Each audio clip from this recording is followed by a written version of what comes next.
Hello, hello, hello. Apparently my throat is garbage this morning. Great! For a stream where I'm going to do nothing but voice act. This bodes well. Hey everybody, I return with more magical lawyer nonsense. So let's get into case number 4, Severed Ties. Without any further ado, because I do have a hard time limit, for this stream today. Normally these Sunday streams, they go on super long, but I have to be done approximately 3 hours from now. So we probably won't be finishing case 4 today, but I will get as far as I can, and then I'll come back tomorrow, and we'll keep at it, probably finish up case 4. Up until now, we've been following the story of Tyrion Cuthbert. We've experienced the world through his eyes, and fought for justice through his soul. But this time, why don't we start from the perspective of another? Okay, this is going to be like a flashback. Are we going to play as his mentor then? Oh, wow. Okay. Okay, we are. I can't believe Cuthbert read the client's mind without asking. It's starting to become a problem. He's becoming more and more reckless with each passing year. I wish Frey was still alive. She would know what to do. She made it look so effortless, and he loved her. Would he have listened to her if she was still here? Oh, hello. God, another character who looks like Waishni. What manner of voice do I give you? You seem very, like, even. Is something the matter, Timora? No, I was just thinking about something. Well, the trial is about to begin. I don't doubt your abilities, but I'd still appreciate it if you remained focused. Oh, occupation freelancer, age 23, arcane art of illusion. Oh, that's right. I need to have my cursor show up so I can point out things. There we go. All our futures are at stake, after all. Of course, Miss Frege. Name, Beatrice Frege. Occupation, freelancer. Status, mysterious. Beatrice takes in a deep breath before she claps her hands together.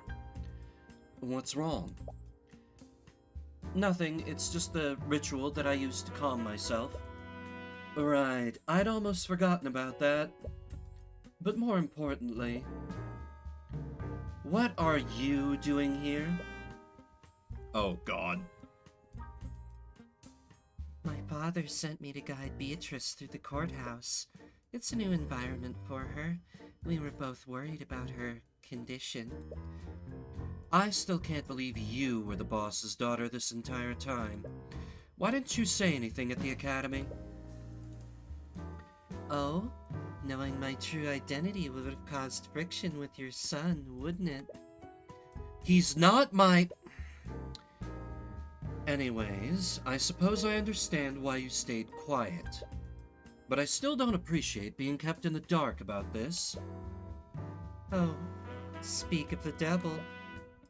You spot Cuthbert and McCoy walking into the courtroom with the other members of the gallery. McCoy spots you and gives a friendly yet awkward smile. You see, I already like how the narration is very clearly differentiated from Cuthbert. Because, like, Ruby is very, very, very professional. So, like, she thinks of everybody in terms of, like, last names. I like that. Very tiny detail, but I like that. Also, why is there a tiny bit of black on the corner of the screen? Bothering the shit out of me. Let me fix. Much better. However, Cuthbert ignores you entirely and walks silently into the courtroom. Parental troubles? We had an argument earlier. It's nothing to worry about. If you say so. You are wary about what he saw in Beatrice's mind, though. He's always been a good kid, but his idealistic sense of justice clouds his judgment sometimes. Oh, are we defending someone who's guilty? You just hope that he's not planning to do anything reckless. The trial is about to begin. Do you really have the time to be making small talk here? Prosecutor Steelwind approaches the three of you. But she appears to be accompanied by someone else. Nightgrave? Is that you? What are you doing here? Well... He's accompanying me as my aide for this case. I see, so I assume you'll be prosecuting? Of course, I would never pass up the opportunity to face the infamous Ruby Tymora. Really? If I recall correctly, you haven't even beaten Tyrion once so far. Arya's like, listen, bitch. Oh, great timing then, Tail. We're actually playing as Ruby Tymora. We're playing as Mentor Mom this case. So, many pretty lady. Miss Steelwind, don't strain yourself. What's that look for, Beatrice? You look almost surprised to see me here. Considering the circumstances, I thought you might recuse yourself. I'm more than capable of being objective. Especially for a case of this much importance. Well, I hope your mind is as strong as you think it is. Arya's like, everyone being mean to me today. I don't know. The game dumped me right into, like, all we know so far is that, we're playing as Ruby. We are representing, this noble from House Frege. Cuthbert read the client's mind, and that made him mad. And there's something about the creepy goth chick is here, and Ruby has mentioned that creepy goth chick is the boss's son, whatever that means. Because I thought Ruby owned her own practice, so there's some kind of unseen benefactor we're working under here, apparently. Miss Steelwind, please calm down. Oh, how I love a good reunion.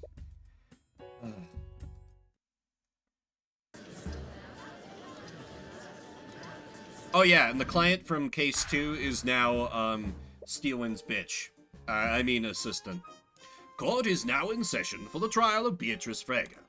Miss Steelwind, is the prosecution ready? Miss Steelwind? Oh, of course.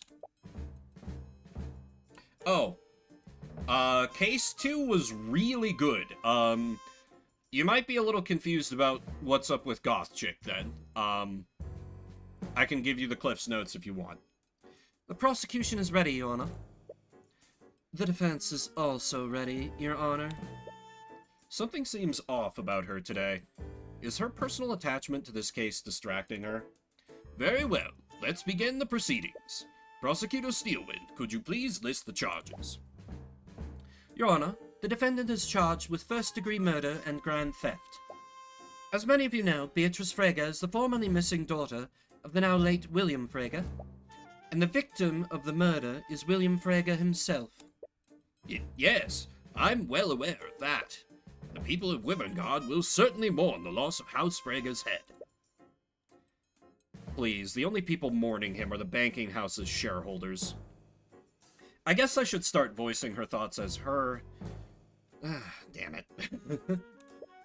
But anyways, did you also say that the defendant is accused of grand theft? Yes, Your Honor. Oh, God. Let me take a drink of water. Too many girl voice.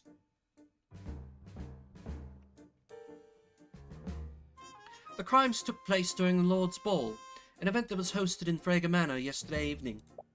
The Heraldson Hall of History had a gallery display within the manor. They were showcasing several magical artifacts donated to the Wyverngard Historical Society. One of these items was Sword of Spell Eating, magical artifact that allows its wielder to nullify magical effects. Legend said it was forged through a blood contract between a mage and a demon. Oh boy.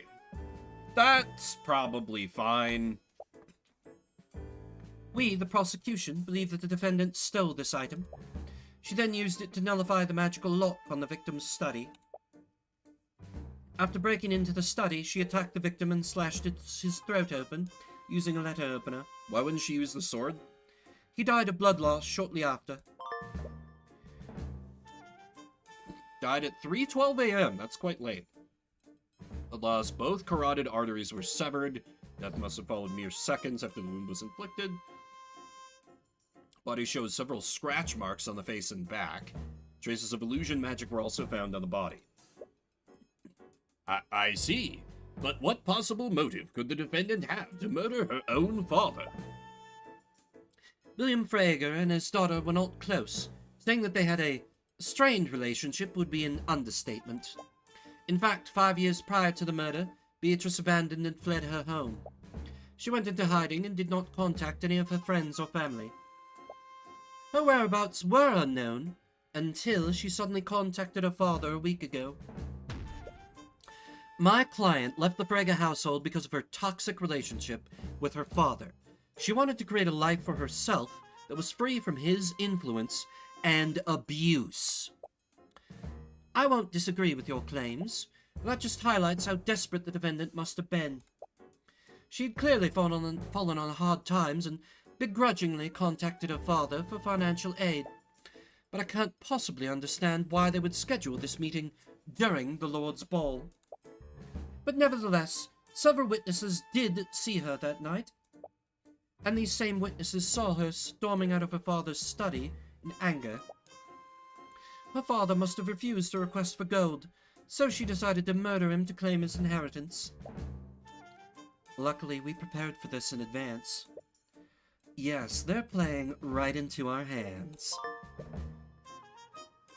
Retaliation, remove... Okay, I was gonna say, how would she not be disinherited if she ran away? Okay. As per your agreement, this testimony will be confirmed by Miriam Fraga in court. But Goth Chick is gonna fuck with that, because she has mind control magic.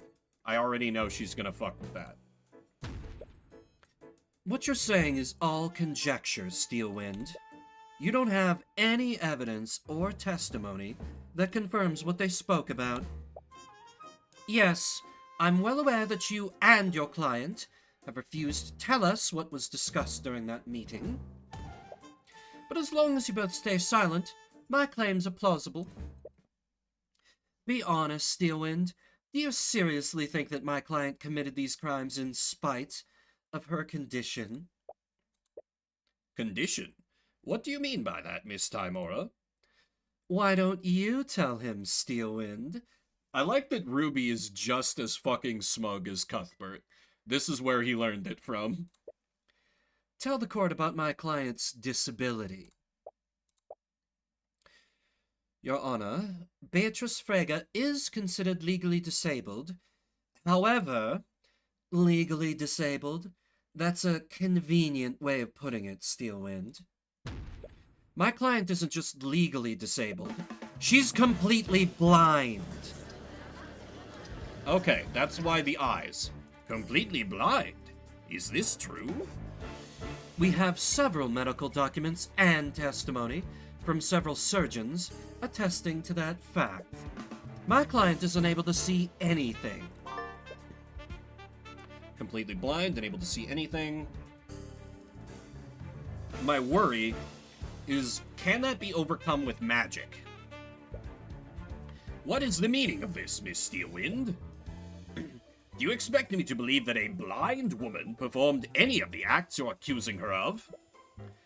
I'm glad you also see how ridiculous these claims are, Your Honor.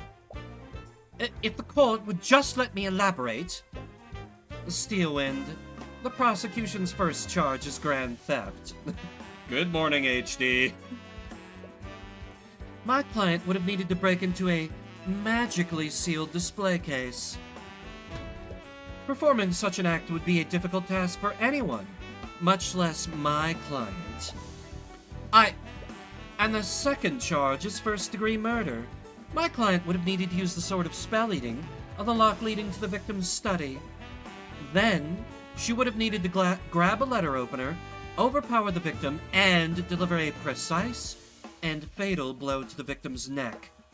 Does any of that sound like a reasonable theory, Your Honor?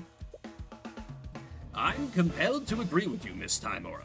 Also, before I forget, I did extend one last time the timer on that community goal to make me release one of my old Let's Plays. it will not be extended again. So those days that it says you have left to get in, that's your last shot. It all sounds quite ludicrous, to be perfectly honest. But this is just awful. The Steel Winds are clearly just attacking the Fregas now that their head is deceased. Objection! Enough! Your Honor, the court has not seen the evidence that supports this case, nor have you listened to the Inquisition's testimony regarding their investigation. Until you have done so, you are in no position to pass judgment. Very well, Miss Steelwind. I suppose you have a point. Guess the young lady has some claws after all. But it doesn't matter. Their case against Beatrice is questionable at best. Frankly, it's surprising that Steelwind even went through with this. It's only a matter of time before the judge sees things your way. To begin, the prosecution would like to call Commander Orem White to the stand. Thank God. Thank God. Low male voice to give me a break from all these ladies. Ugh.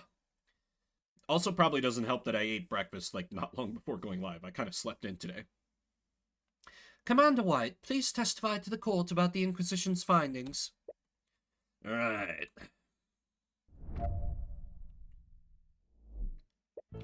We didn't want to cause panic after the sword was stolen, so we activated the manor's silent security system. Put an anti-magic field over the entire manor. That's going to be important because there are traces of illusion magic on the victim's body, therefore that must have happened before the field went up. We did a search of the house, and we found the stolen sword in the defendant's bedroom. Genderbent Tyrion Chronicles. It didn't look like she was going to run, and Crown Prince Aster told us to stand down, so we just kept a close eye on her.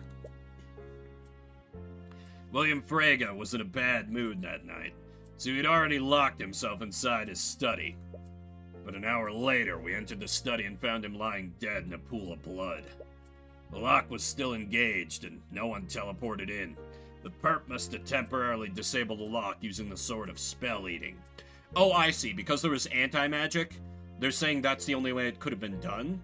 Because the artifact wouldn't be affected by the anti-magic field? Okay. We have testimonies that say that the defendant was seriously in debt. She must have murdered the victim to get a part of his inheritance. Their case against Beatrice is just as you predicted. And you already have a countermeasure to disprove the existence of any motive. All you have to do is present that to the court. Oh, she gets her own cut in. I like it. I'm very eager to hear her objection. So this one's easy. Obviously, this is not going to be as easy as this. Something is going to fuck with this, but obvious answer is obvious. Objection! Ooh, she got a husky voice. Your Honor, the prosecution's case against my client is riddled with holes, and the prosecution's proposed motive is the largest among them.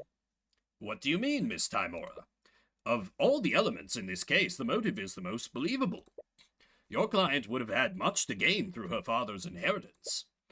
That may be, but that's assuming my client had anything to inherit at all. What? Your Honor, my client fled from her psychologically abusive father 5 years ago. How do you think he would have reacted to that? Lord Frege was a petty and vindictive man. Do you honestly think that he'd leave his inheritance to someone who disobeyed him so egregiously? Great word, Ruby. No, he'd do everything in his power to make sure she didn't see a shred of his wealth. Yes, we're already well aware of this. The moment she slams her cane down, you notice the prosecutor wince a little. But she quickly hides it and regains her composure. On the night of the murder, the victim made the decision to disinherit the defendant. However, his murder deprived him of the opportunity to submit his will to his attorney. This only further proves the defendant's motive. She would have needed to act quickly, lest her father submit the changed will. I'm afraid you're mistaken, Steelwind. William Frege didn't disinherit my client that night. He disinherited my client 5 years ago. I have witnessed testimony from Miriam Frege, William's youngest daughter. By her own admission, her father disinherited my client shortly after she fled the household. What? She never brought that up during questioning. Perhaps she's not as amicable to you as you thought. If you don't believe me, why don't we call her to the stand and ask her ourselves? What are you planning, Miss Timora? I have no idea what you're talking about. Well, it's clear we won't get anywhere until we hear from Miriam directly. Bailiff, please escort Miriam Frege to the stand. Ruby is so smug, and I love it. Miriam, is the defense correct? Did your father disinherit Beatrice 5 years ago? Oh, right! The actual Weishni. Oh god. Shit, what was my voice for her? Oh no, I didn't expect her to be a returning character. Right, somehow I didn't connect Frege to Frege. I'm also a little hungover this morning, don't worry about it. I'm just in great shape today, is the TLDR. Yes. And you didn't think it was necessary to share this information with me?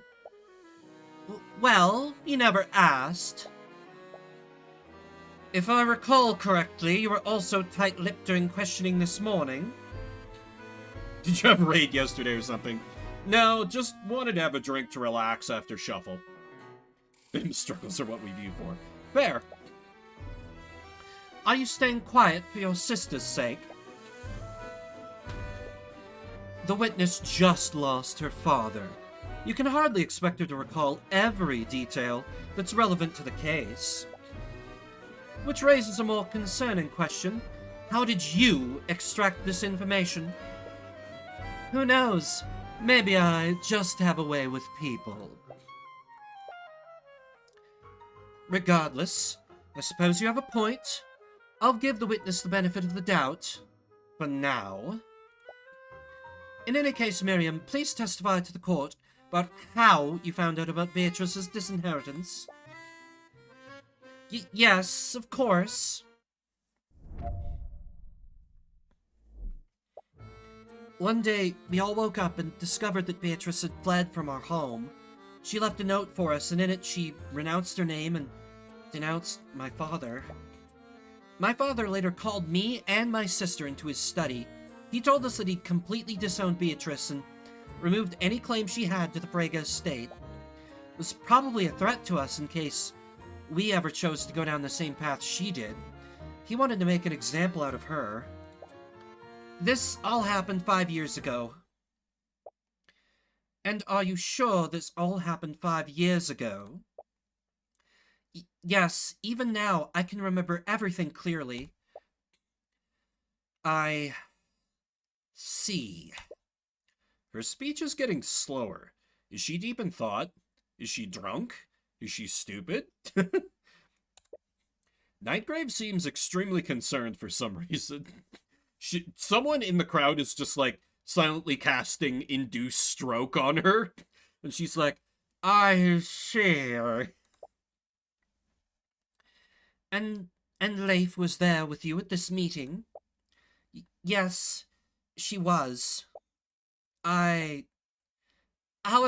Leif couldn't possibly have been there. Her words are getting more slurred.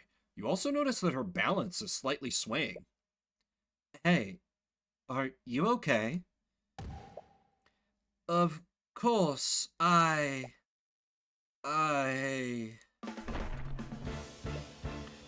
What? By the Scaled Lord, is that blood? Blood? Bailiff, find anyone capable of casting healing magic. Escort them to the courtroom immediately. After some scrambling, a couple of healers are able to help Nightgrave stabilize the prosecutor. Oh, that's true. Nightgrave is right there. He's an accomplished healer anyway. In all the chaos, you caught a glimpse of her. There were deep wounds and blood on several parts of her body. What the fuck? She must have used some kind of illusion to hide them, but her disguise has completely dissipated now. Was she, like, assaulted before the trial to try and, like... Oh my god! Ruby, did you hire, like, an assassin or something?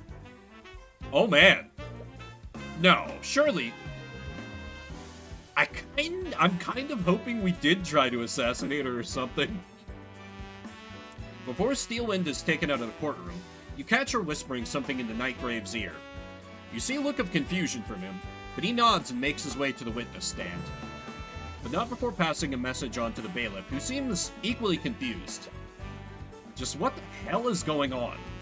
Hi, I'm the prosecutor now. Mr. Nightgrave, explain yourself. What is going on?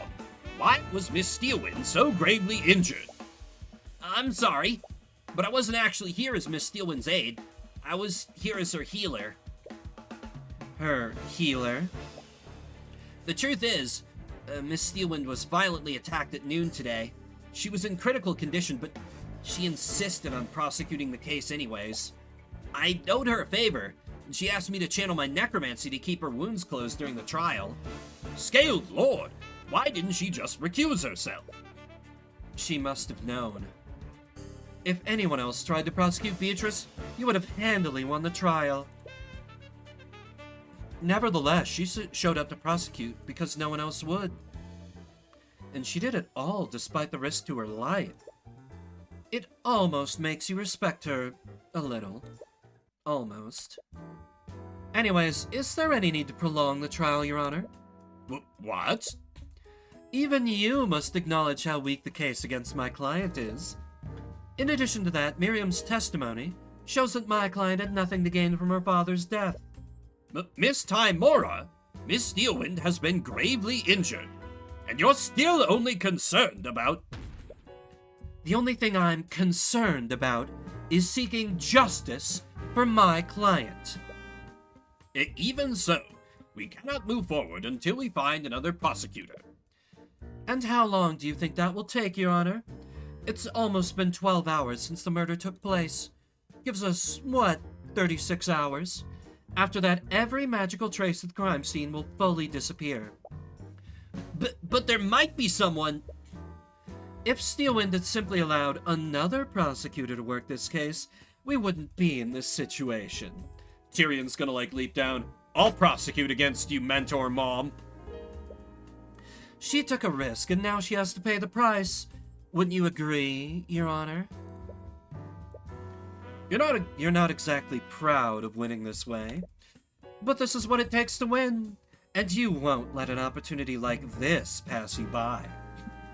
Ruby's like, hey, fuck it, we take these. The judge is clearly unhappy with this turn of events, but it's out of his hands now. Well, due to today's unprecedented events, I suppose I have no choice. There aren't any prosecutors available to immediately take Miss Steelwind's place. We will take a brief recess. After that, I'll deliver my verdict. Objection! Yep. Tyrion's like, hey, what the fuck? Your Honor, I'm afraid you can't pass a verdict just yet. Mr. Cuthbert. Cuthbert? What the hell are you doing? I don't know. But what I do know is that there was a massive contradiction in Miriam Frega's testimony. But it looks like things aren't going to be as simple as you expected. This is awesome. So, who do I get to play as? Do I play as Ruby or do I play as Tyrion? I love this. The night before. I feel so out of place here. Despite your clear hatred for the nobility, you found yourself at a party filled with aristocrats. You hardly recognize anyone, but many of the people here clearly recognize you. You're used to receiving dirty looks from the upper class, but you can literally feel everyone's disdain for you. Why are you in the corner by yourself? I can't believe I let you talk me into coming here. for reasons unknown, you lose your train of thought. She does look very pretty. It's a very nice dress. I've been wanting to wear this dress for a while now. What do you think? What's wrong? You suddenly feel extremely flustered. It's difficult to make eye contact with her. Oh, I see. Are you enchanted by my beauty?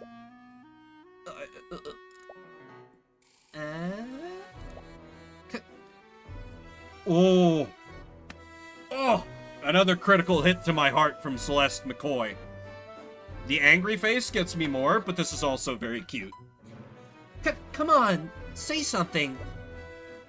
Ever since that night in Ornax, you felt like something has been off between you two. Am I interrupting something? Miss Timora! I wanted to check in on you two before we went to meet with Lord Frege. You spot a woman silently following behind her. Coffee and Cuthbert, hell yeah. Is she the client that Miss Timora is representing? You're pretty sure this is your first time meeting her, but she still looks familiar for some reason. Hi, I'm Tyrion Cuthbert. I'm Miss Timora's ward. You extend out your hand to shake hers. She has an aristocratic air to her, so you hope you're not being too informal. Instead of taking your hand, she claps her hands together and takes a deep breath. What? Sorry. I didn't mean to do that. It's a bit of a habit of mine. Oh. Nevertheless, she finally shakes your hand. I've heard much about you, Mr. Cuthbert. My name is Beatrice. You're not sure about the details, but your mentor appears to be brokering a deal between Beatrice and William Frege. William Frege is the ruling lord of House Frege, so you're a little curious about what kind of deal he'd be involved in. But you've learned not to pry into your mentor's business. Anyways, we'll probably be gone for a while. Can I trust you two not to cause trouble? You're in a manor filled with the highest members of the nobility. You might meet some familiar yet unfriendly faces. We'll keep a low profile, Miss Timora. Please do.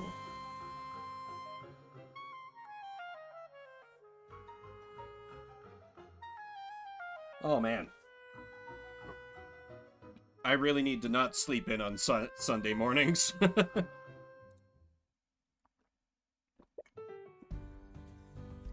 So, why were you so insistent on accompanying Miss Timora to the Lord's Ball? That's... You know you can tell me anything, right? Oh, she's happy about that. I guess everything that happened in Ornax made me think about things. I don't really know anything about my past or where I come from. I didn't want to think about it because of my dad and mom, but... You wanted to find out who your biological parents are. I do, but I don't know now. I am looking respectfully, right? Same. Being here is starting to make me feel weird. I still have my mom, and looking for my birth parents feels wrong somehow. I don't think that's true. Really? Miss Timora adopted me when I was a child, and she gave me a purpose in life. But I still keep my childhood memories of my mother close to me. Miss Timora and my mother are both important to me. Tyrion has two mommies. I don't think it's disrespectful to find out more about yourself, and I'm sure your mother will understand. You think so? Of course. And I'm also sure of another thing. If I'm with you, I doubt any of the nobles here will want to speak with you. Yeah, I didn't want to be rude, but... Don't worry, I can find something to fill the time. You're just going to play chess alone, aren't you? Maybe? You really need to learn how to talk to other people. Make some new friends or something. I don't need more friends. I usually want to spend most of my time with you anyways. Oh, nice. Anyways, I'm going to try to talk to some people. Yeah, I'll see you later. Celeste leaves to mingle with some of the other partygoers. You find yourself with very little to do, and you doubt anyone would want to engage in small talk with the likes of you. Your hand instinctively goes to your satchel. It contains your foldable chessboard. Well, it's not as if I have anything better to do. I should try and find an empty table to play on. Each table has a centerpiece of flowers on it. Most of the seats at the tables are filled. It doesn't look like you'll be able to play here. Several gold-tinted chandeliers hang from the ceiling of the ballroom. They look fancy enough to be worth a small fortune. It irks you a little how much wealth Lord Frege must be hoarding to afford all of this.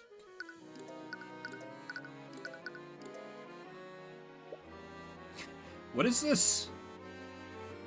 What is this Netflix She-Ra-ass design for the hallway? I'm into it, but... This place looks pretty quiet. But there aren't any tables anywhere. Well, I could play on the floor. What the... When walking through the hallways, you suddenly find yourself face to face with a large wolf. Immediately upon seeing you, the wolf quickly gallops away. Did someone leave a door open? You think about telling someone, but you remember that the manor is full of nobles. You're sure a servant will spot it eventually, and it's not as if anyone will believe you anyways. Oh, I thought Tyrion was gonna be like, if the wolf mauls someone, pop off, comrade. But it'd probably be best to find somewhere else to play. There are several jewels mounted on the wall, and they all look equidistant from each other. You already knew that House Frege is wealthy, but embedding jewels into the walls makes this place look pretty tacky. Awoo, eat the rich. Exactly. It's like Tyrion's whole thing. Well, not the awoo part, as far as we know. You look further... He does have yellow eyes. Which could... What if his magic power comes from wolves? You look further around the manor and find a room with several displays. Looks like a gallery of some sort, but it's slightly out of place here. There are a few nobles in the room, and they're all silently appreciating the exhibits. Perhaps Lord Frege paid a museum to create some historical displays for the Lord's Ball. Now there's a face I haven't seen before. Oh, as you take a closer look at one of the exhibits, an old man approaches you. Is that a monkey on his back? You look very explorer-coded. Hello, my name is Harold Haroldson. I'm the curator of this collection. Haroldson? Is that a pseudonym or something? No! Name, Harold Haroldson. Occupation, historian. Status... weird. I see. Wait, he's a museum curator? He must be extremely knowledgeable about Wyverngard's history. You wonder... Would you happen to know anything about the ancient dragons? Status Herald. Yep. Like the Scaled Lord, Rathalion. There are many pieces in this gallery, and some of them were items that were wielded by the 7 heroes of Wyverngard. Legends say that some of these items were directly enchanted by Rathalion himself. Enchanted by Rathalion? Would that mean that they also don't follow the rules of magic? Perhaps you should examine these items more closely. It's a crimson red short sword. That's the Sword of Spell-Eating. Legends say that it has the power to protect its wielder from any kind of magic. So it's like an anti-magic field. In a way, yes, but it has less than heroic origins, I'm afraid. It's said that this sword was created through a blood pact between a mage and a demon. A demon? Legends say that some demons had the power to absorb and nullify magic. A demon must have imbued some of that power into this sword. Or at least that's what the legends say. Okay. Is it safe to put something like this on display? What if the legends are true? Don't worry, these displays are fortified with several abjuration spells. I bet even Lord Steelwind would have trouble getting into this. Okay. It's a pair of metallic armbands. There are several magical runes carved into them. A premium monkey. I'll take your word for it, Cody. Good morning. How you doing? Those are the armbands of intellect. They were actually created by a member of House Frege many centuries ago. Centuries? That would make these armbands one of the first creations of artificery. That's correct. Legends say that whoever wore these armbands would be granted unparalleled levels of intellect. Many believe that House Frege created these to aid them in their study of magic. Okay. It's a pair of golden earrings. There are small jewels embedded into each of them. Those are the earrings of vitality. It's said that the Scaled Lord imbued a portion of his immortality into these. Legends say that whoever wore them would have their lifespan increased tenfold. The Scaled Lord could do things like that? Of course, he is the Scaled Lord after all. Okay. Are there any spells that can create a similar effect to these earrings? Eating grapes, living a wild lifestyle? Hell yeah! Eat those grapes hedonistically. Not that I know of. A spell like that would probably fall under the school of necromancy. And I'm sure you know how much the kingdom scrutinizes that type of magic. It's a painting of a researcher. That is Professor Matt Furland. He was a professor of some renown. He was the researcher of combinatorial magic theory. What's that? It's the study of how different types of magic interact with each other. He famously ran an experiment on what would happen if two anti-magic fields overlapped each other. That's actually pretty interesting. What were the results of the experiment? Well, they had mages enter the space where the two fields overlapped. Turns out that those mages were able to use their magic in that space. Wait, how would that be possible? Would have had two anti-magic fields affecting them. When the two fields overlapped, they cancelled each other out. I've heard that it's akin to multiplying two negative numbers together. That's really interesting. Wonder if that's going to be important later. It's a painting of some sort of scientist. That man is Dr. Luke Cooper.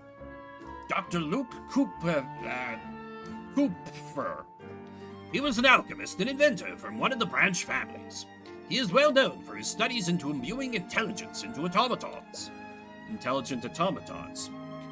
Would that make them similar to arcane constructs? Yes, actually. I wouldn't be surprised if Lord Von Sanctus used the Doctor's research to create those constructs. So in essence, Von Sanctus is taking credit for someone else's work. Yeah, that seems on brand. So what is a historian doing at the Lord's Ball, Mr. Haroldson? Harold. Right. Harold. Anyways, Lord Frege invites my museum to set up some displays here each year. He must think it adds a semblance of culture, the fool. You own a museum? Yes, it's the Haroldson Hall of History, located in the city of Hereth.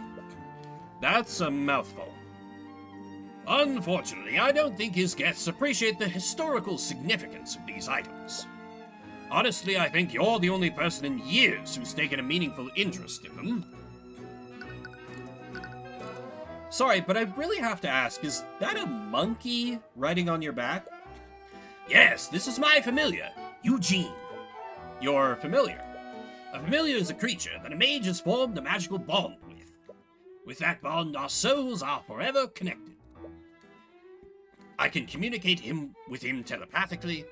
I could even cast my spells through him if I wanted to. Really? I never knew a spell like that existed. It's quite rare. Very few mages take the time to learn how to cast it. Indefinitely connecting them to caster's magic, telepathically communicate, see through target's eyes through concentration, cast spells. This bond can only be broken in death. So I'm betting that wolf that we saw was also a familiar. So a mage used their wolf familiar to do a murder. Eugene helps me with my day-to-day. These old bones aren't as spry as they used to be, after all.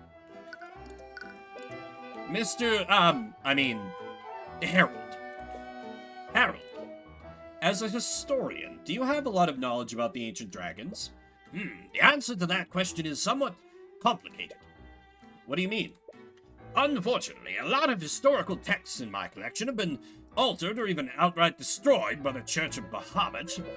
Because of that, it's quite difficult to separate myths from actual historical accounts.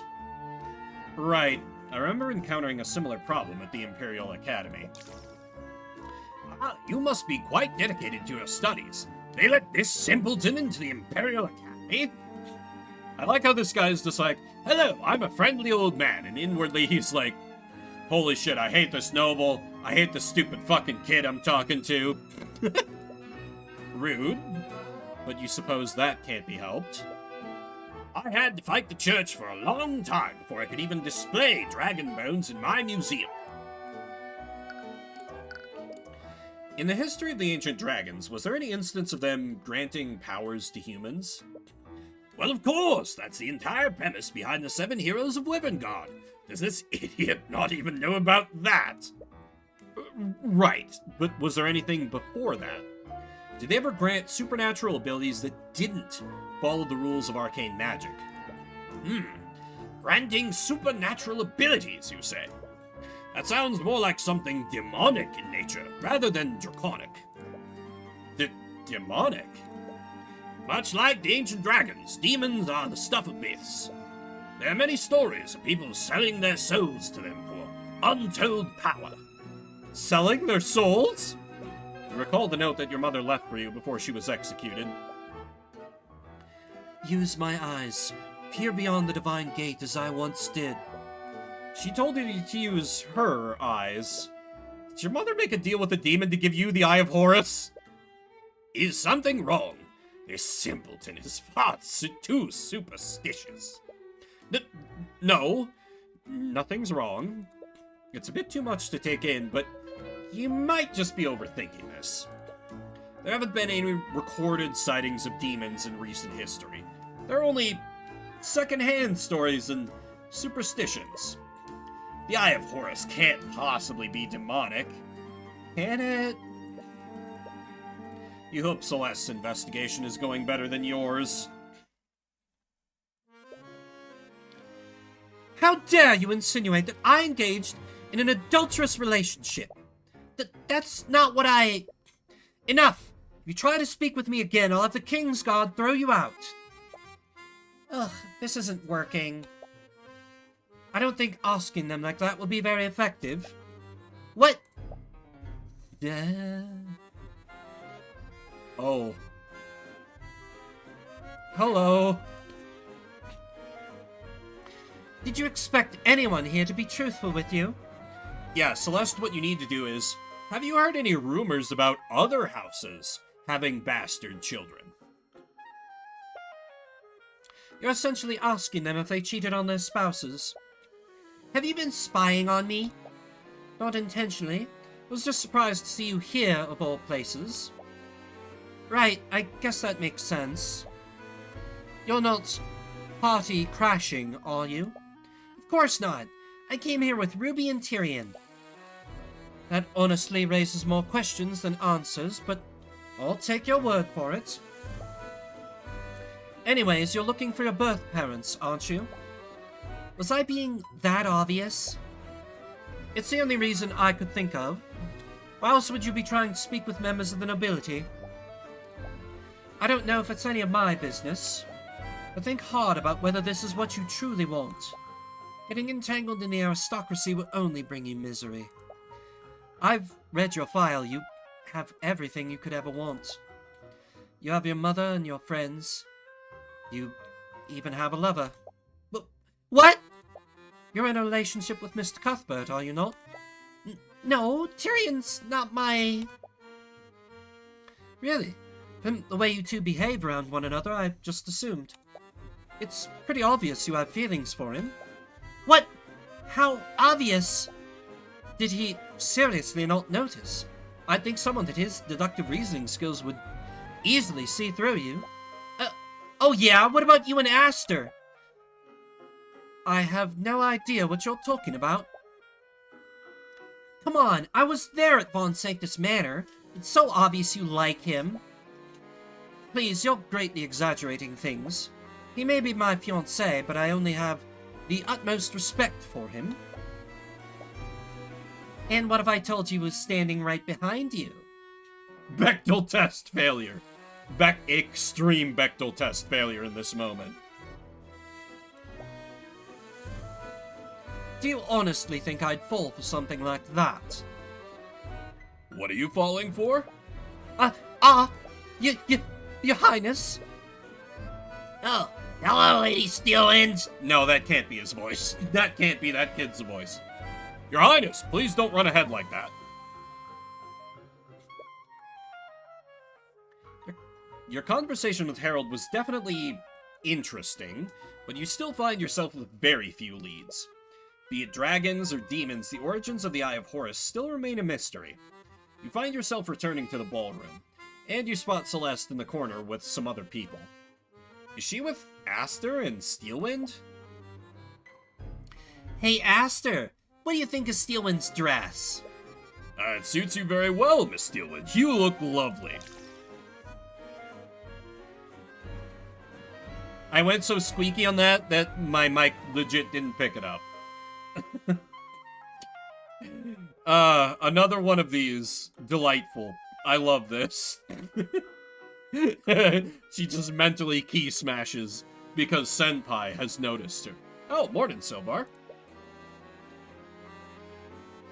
Gross. As you approach the group, you're stopped by a knight from the King's Guard. He stares you down. What? Repario Arcanum. It was the incantation for detect magic. The knight stares you up and down. Celeste hasn't cast any spells on you lately, so he shouldn't be able to see any traces of magic. Oh, Mr. Cuthbert. What was that all about? Oh, my apologies. They were making sure you weren't disguising yourself with an illusion. The King's Guard are charged with keeping us safe. They must take every precaution to protect us. Oh, and who might you be? Do not speak so familiarly with me, peasant. Alaric, don't speak to him like that. Why shouldn't I speak to him as I please? I'm Prince Alaric de Wyverngard VI. I will not demote myself by showing courtesy to a commoner. Doesn't he mean demean? Name Alaric de Wyverngard. Occupation Prince. Status Brat. I'm terribly sorry about it, Mr. Cuthbert. It's fine. Anyways, weren't you supposed to be investigating your birth parents? Leave the poor woman alone. She started it. Right. I'm actually quite surprised to see you both here. What brings you to the Lord's Ball, Mr. Cuthbert? We were just accompanying Miss Timora. Her client has business with Lord Frege. Her client? Oh! That's the face of a woman who has gotten nothing that she wanted, and in fact has had the absolute opposite happen to her. Beatrice! Beatrice suddenly storms through the ballroom. She almost walks right past you before she hears Aster's voice. She looks furious. Did her discussion with Lord Frege go badly? No, you think, Cuthbert? Oh, that voice. Is that you, Aster? It really is you. She called him Aster instead of your highness. Do they personally know each other? I'm glad to see you again. It's been quite some time. Is that really all you have to say? Oh! I got it! So, a member of House Frege, the younger sister of Beatrice, had made a mention about House Frege stealing the Crown Prince away from Arya. Beatrice must have been the former arranged marriage for the prince before she ran away from home and got disowned. And so then the Steelwind swooped in and set Arya up with the prince. That's the backstory here. I've seen through it. This is 100% what's going on here. It appears you two have much to talk about. I'll be taking my leave. There's a bit of tension in the air. Celeste, we should probably get going too. Yeah. Wow, that was awkward. Yeah, I wonder how those two know each other. She's working with Miss Timora, but she somehow knows Lord Frege and the Crown Prince. Just who is she?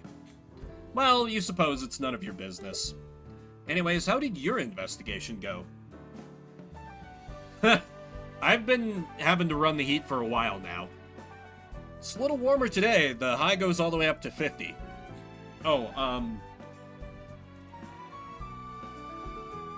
that's, 10 Celsius.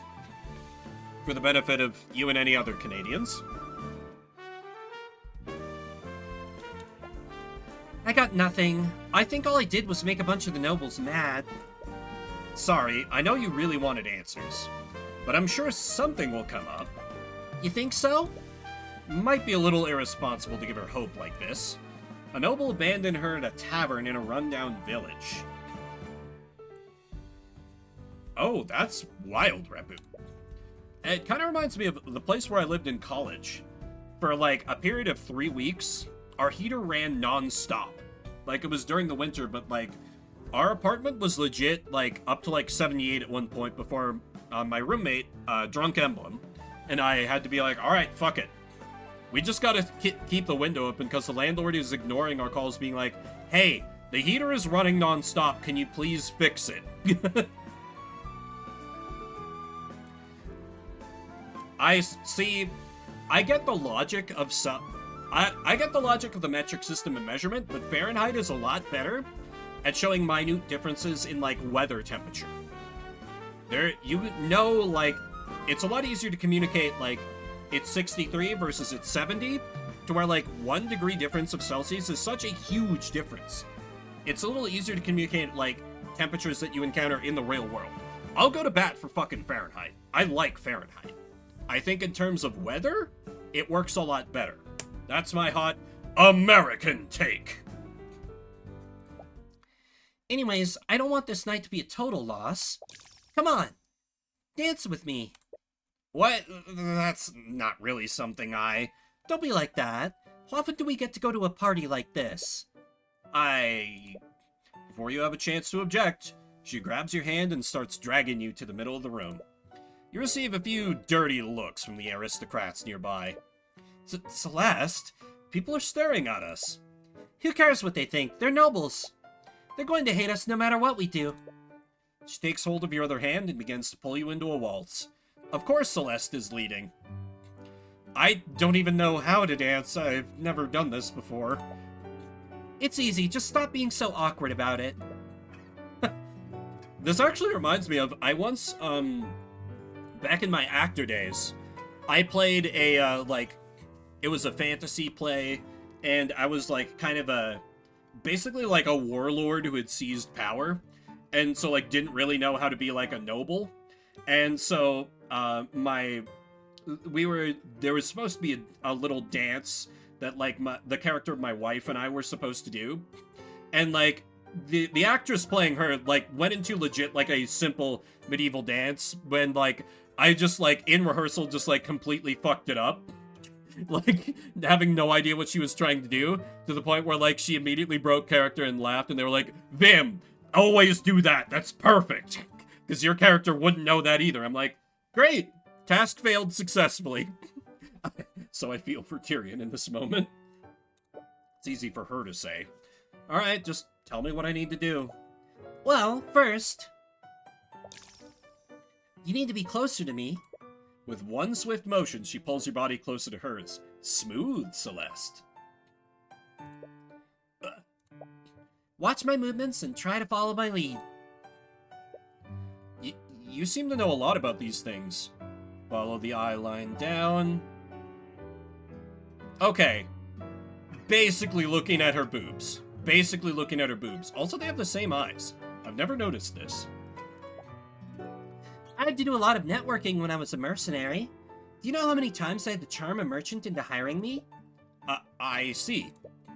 You really don't know much about her, do you? It's fine. She was a magic mountain blade character before. She was retired with her riches. You carefully watch the position of her feet to try to match her movements. After a while, you find yourself able to match her rhythm. But you still accidentally step on her foot every few beats. She doesn't seem fazed by it. Either she's being polite or she genuinely doesn't feel anything. You're getting it, but don't focus so much on where your feet are. Just look at me. What? Come on. Do it. She's been going around as a prisoner 10 months of the year while trying to start small-time rebellions. No. She was a Vimbert Mountain Blade character, so she didn't care about carrying rebellions. She just hired on as a mercenary and then fucked off to raid villages and sell their goods.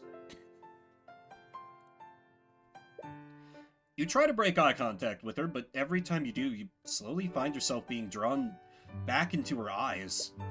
You feel so embarrassed that you're becoming lightheaded, and you find yourself perspiring more than usual, but at the same time, you don't have any urge to break away from her. There's a comforting warmth behind all the anxiety you're feeling.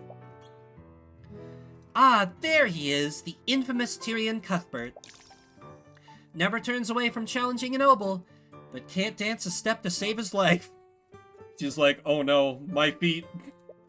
Her expression doesn't betray a hint of it, but you still detect feelings of nervousness from her. Is she just as flustered as you are? You find yourself relaxing a bit more and that you're somehow able to continue matching her movements. I'm not crazy about, like, the Dutch angle they're using here, but this is a very cute image of the two of them. See? There you go. Although... What is it?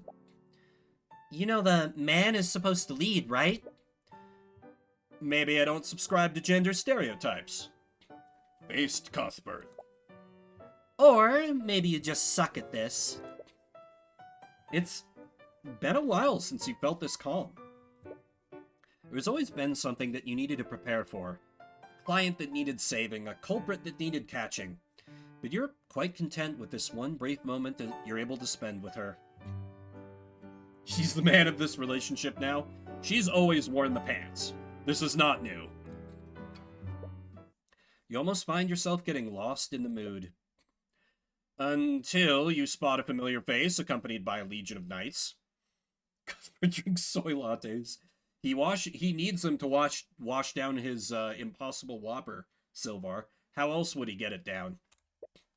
No. Don't tell me. The knights storm their way toward where Beatrice and Aster are. Several of the attendees take notice. They all stop what they're doing to see what's going on.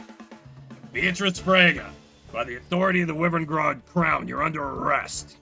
Did he just say Beatrice Frege? Damn it, it was just getting good.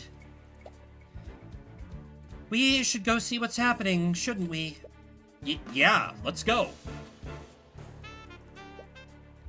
You are completely out of line, Commander. I thought I told you to stand down. You not recognize who you're speaking to? Let go of Lady Frege. I can't really do that, Your Highnesses. Aster. Oh, sorry, that's Tyrion. Aster, what's going on? It's Lord Frege, who's found murdered in his study. And these cretins think that Beatrice is behind it somehow. Sorry, Your Highness, but my orders come straight from Steelwind. Lady Steelwind sent you? Beatrice takes in a deep breath and claps her hands together. I should go with them. What? No! My brother is right. They have no right to. I don't want to cause friction between you and Arya. She has always been meticulous. I'm sure she's just being careful. I'm sure I'll be exonerated once they've thoroughly investigated what happened. Okay. Only if that's what you truly want. What? You can't just let them take her away. Brother, she's correct. It is not our place to interfere with the laws of our kingdom. But... However... yes, Your Highness? Miss Beatrice is blind. One of your knights will need to escort her. She's what? Did he just say that she's blind? Anyways, we're gonna need to take you into a holding cell, lady. One of you should stay with her and guide her through. Please, I may be disabled, but I'm not a child. Beatrice walks past the knights and heads toward the foyer. It appears that she already knows the way out. Shouldn't you all be following her? Right! Inquisition, move out! You definitely didn't expect the night to go like this. Just what is going on here? I would love to save my progress.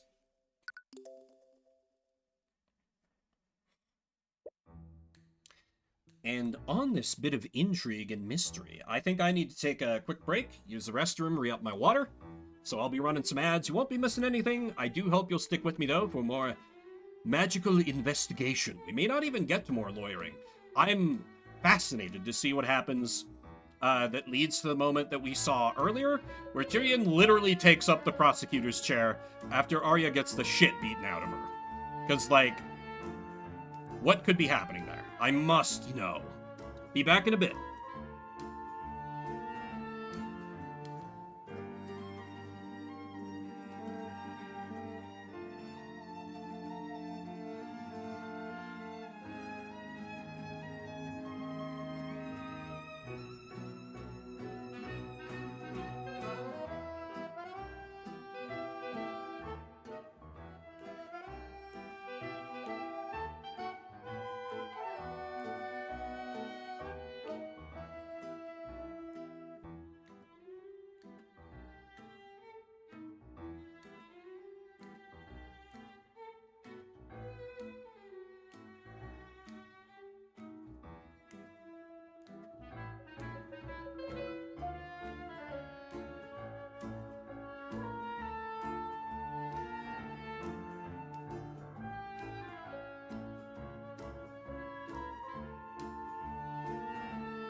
Okay, I return. Sorry.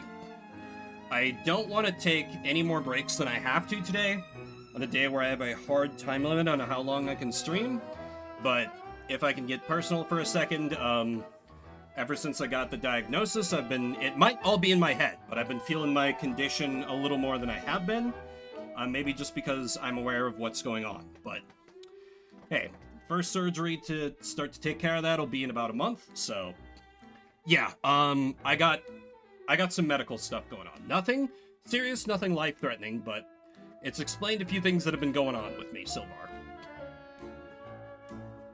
Oh, yeah, that's, Sylvar Repu, if you saw me posting on my Discord about, like, the money I'm gonna have to spend, it's related to that. I've had a few doctor's appointments to check out some stuff with me, and, I got some shit going on that I gotta get, taken care of. I can go into details if you want, just don't want to get too deep into it in case anyone's squeamish. But, I don't know, maybe it's just my brain knows what's going on, so it's like trying to be like, hey, now we know where to focus, like, what's going on, 'cause whatever. I don't know. I'm not smart about biology stuff. I can't believe they kept us here until noon. The Lord's Ball was already running well into the night, even before the murder occurred.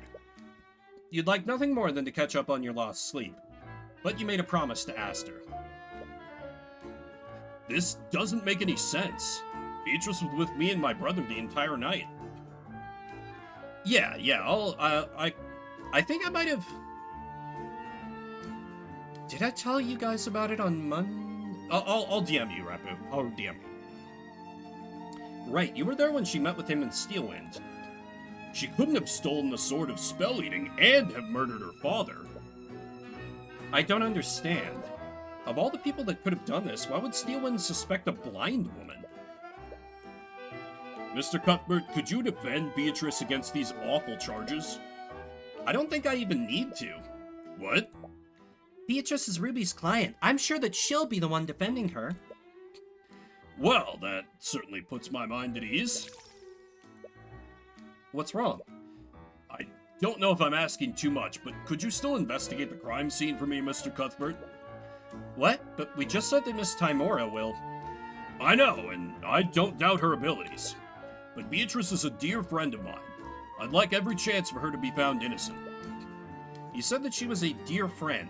They must know each other because she's a Frege. They used to be engaged. It's 100% what's going on here.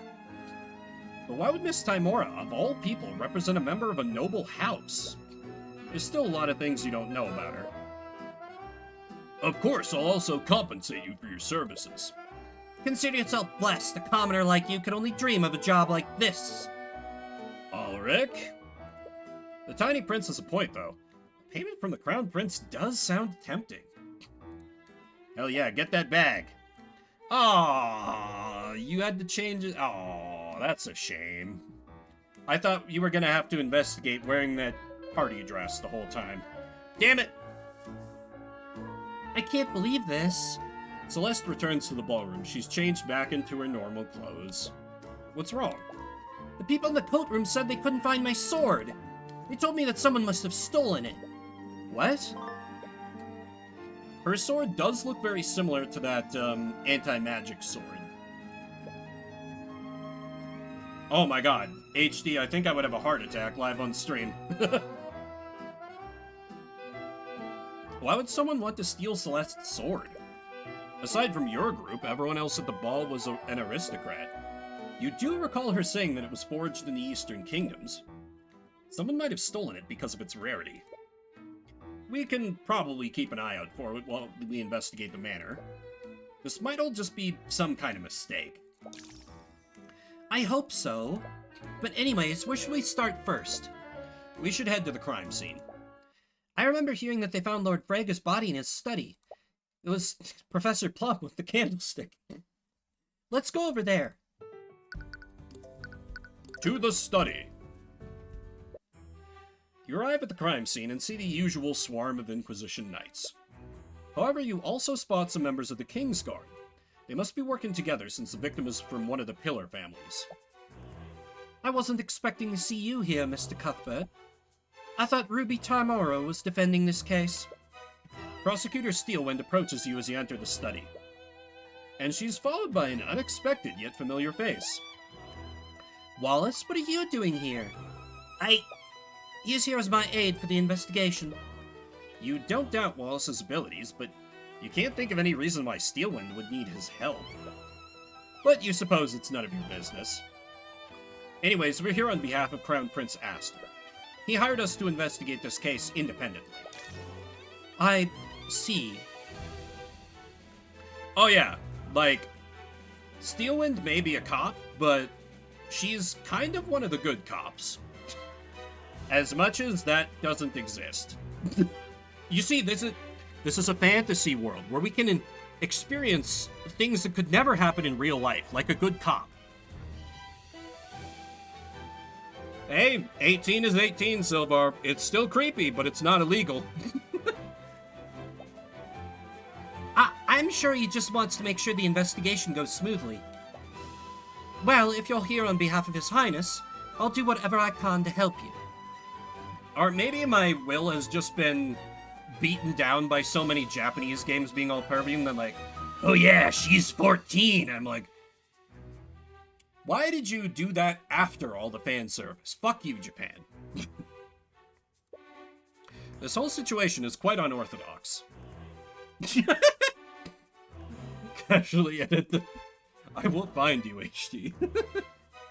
I think that's Pro Jared's slogan.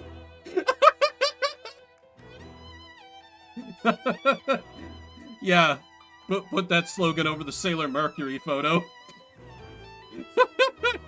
This whole situation is quite unorthodox, but your goal remains the same. Perhaps Steelwind can tell you more about what happened. What can you tell me about the murder? Why are you laughing? William Frager was found dead in his room after the lockdown was lifted.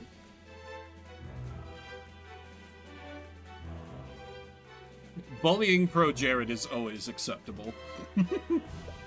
Wait, lockdown? What lockdown? From what we can tell, his throat had been slashed open with a letter opener. The cause of death was blood loss. Both of his carotid arteries were severed. Here's the autopsy report if you want a detailed description.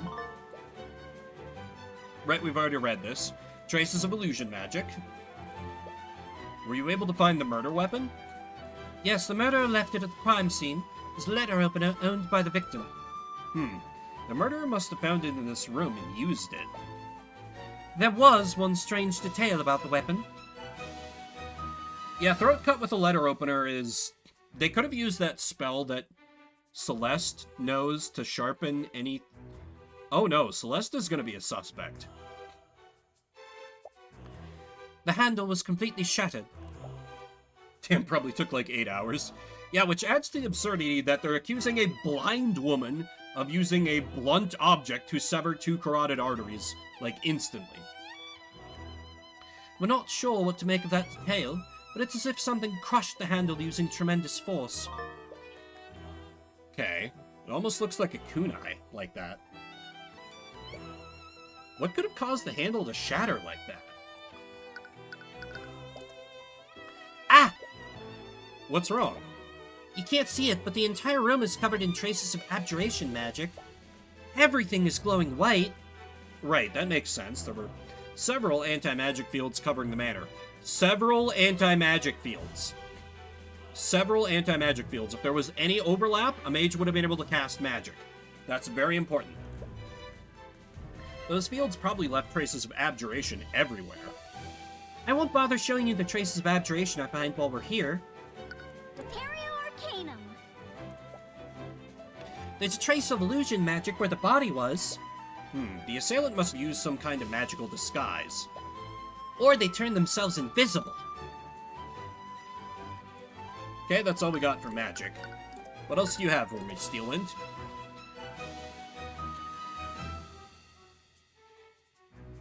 I'll take your word for it.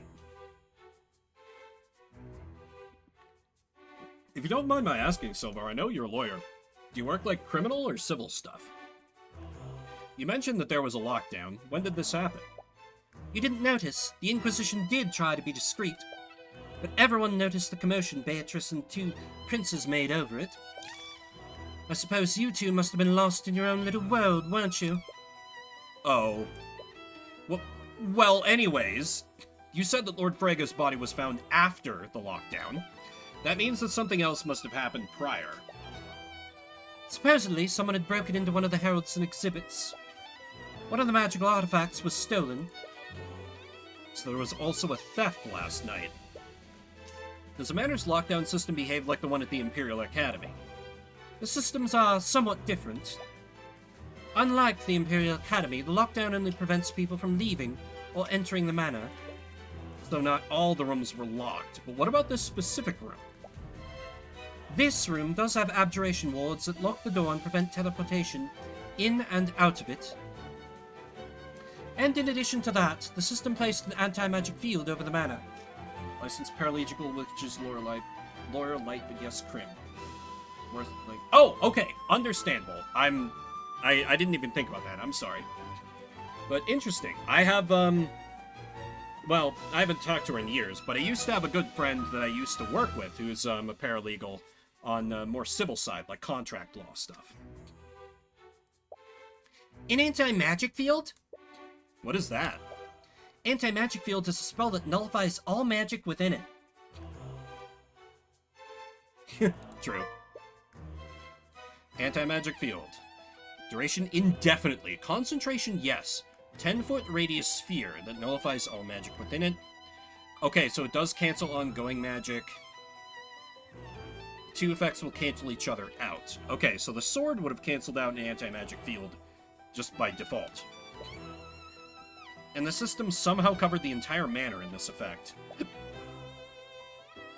If you notice, there are several purple crystals embedded in the walls of the manor. Each of these crystals produced an anti-magic field during the lockdown. Okay. Yep, anyone physically or magically connected to the Sword of Spell Eating. Oh! So a mage could have held the sword and sent out their familiar, and the familiar would be unaffected, right? Right? I think I'm starting to piece things together. So no one could cast magic during the entirety of the lockdown? Not exactly. Someone could have used the stolen artifact to circumvent it. You mentioned that someone could have used the stolen artifact to get past the anti-magic fields. Which artifact was it? It was the Sword of Spell Eating. It was the demon-forged item that could supposedly nullify magic. If the legends were true, someone could have used it to counteract the lockdown system. After Lord Haroldson reported the theft, the Inquisition discreetly placed the manor on lockdown. They searched every room in the manor to try to find it, but it was eventually found in Beatrice's bedroom. And that led them to believe that she had stolen it. God damn it. Still, she's blind. Like, how... Wait, if she has a familiar, could she see through the eyes of the familiar? Oh, fuck. Ah, fuck. Oh, no. That's gonna be catastrophic for my case. If that turns out to be the case. That's correct. The King's Guard moved to arrest her, but Prince Aster ordered them to step down. Didn't look like he was planning on fleeing. She was planning on fleeing, so they planned to wait until after the party had ended. Law clerks, junior lawyers who assist judges. Yeah! Like, you always hear about, like, clerking for a district court or, you know, one of the Supreme Court justices here. Interesting how different the nomenclature is. And then we have Louisiana, which just bases everything off of the French legal tradition, just to fuck everything up. Though I guess maybe... I don't know if Quebec uses an inquisitorial system of justice because of the French influence, but that wouldn't surprise me. I don't know for sure. But then they found Lord Frega's body. Correct. We believe that she used the stolen sword to nullify the magical locks and break into Lord Frega's study. Goddamn French legal tradition. Says man who goes by Vimbert on the internet. But if she had the sword, why wouldn't she use that to commit the murder? We're not entirely sure. We have a few working theories. She might have wanted to prevent the theft from being tied to the murder. Or perhaps she had more confidence wielding a knife over a sword. Regardless of her reasons, it's clear that the sword wasn't the murder weapon. So she's not just being implicated in Lord Frega's murder, she's also being charged with stealing the Sword of Spell Eating. What possible reason would she have to do either of those crimes? Since the body was found here, was Lord Frega locked in this room during the lockdown? Yes, William Frega knew that this room should have been secured. He was supposedly in a bad mood, and had locked himself in this room for most of the night. He refused to let anyone into the room. The only person he spoke to after that was his daughter. His daughter? Are you talking about Miriam? No, Lord Frega had another daughter. I'm referring to Leif Frega, Lord Frega's middle child. She tried to tell her father about the theft, but He was apparently preoccupied with something else. He said that he wanted to stay in his study for the rest of the night. When did this happen? Boy, my accent for Arya is not great today. I'm sorry, everybody. It was shortly before the lockdown was activated, a little after 1 a.m. So he was in here for a little over 2 hours in lockdown before he was murdered, according to the autopsy. I see. Austin personally spoke to his slave Frega. She told about the theft. William didn't seem to care. And I am remembering that time of death correctly, yes? Died at 3:12 a.m. Okay, so we have... Oh wait, told him about this... Okay, so the lockdown could have started before that. Still, he was in this room in lockdown for quite some time. I do struggle sometimes. She must have been the last person to see Lord Frega alive then. You should speak with her and get more details about Lord Frega's actions that night. By the way, Steelwind, do you have a map of the manor? I do. Would you like a copy? Please and thank you. Also, why do you think I give every protagonist just my natural tone? Makes it easier.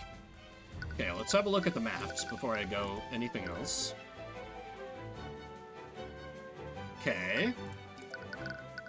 Don't see... Nothing leaps out at me immediately.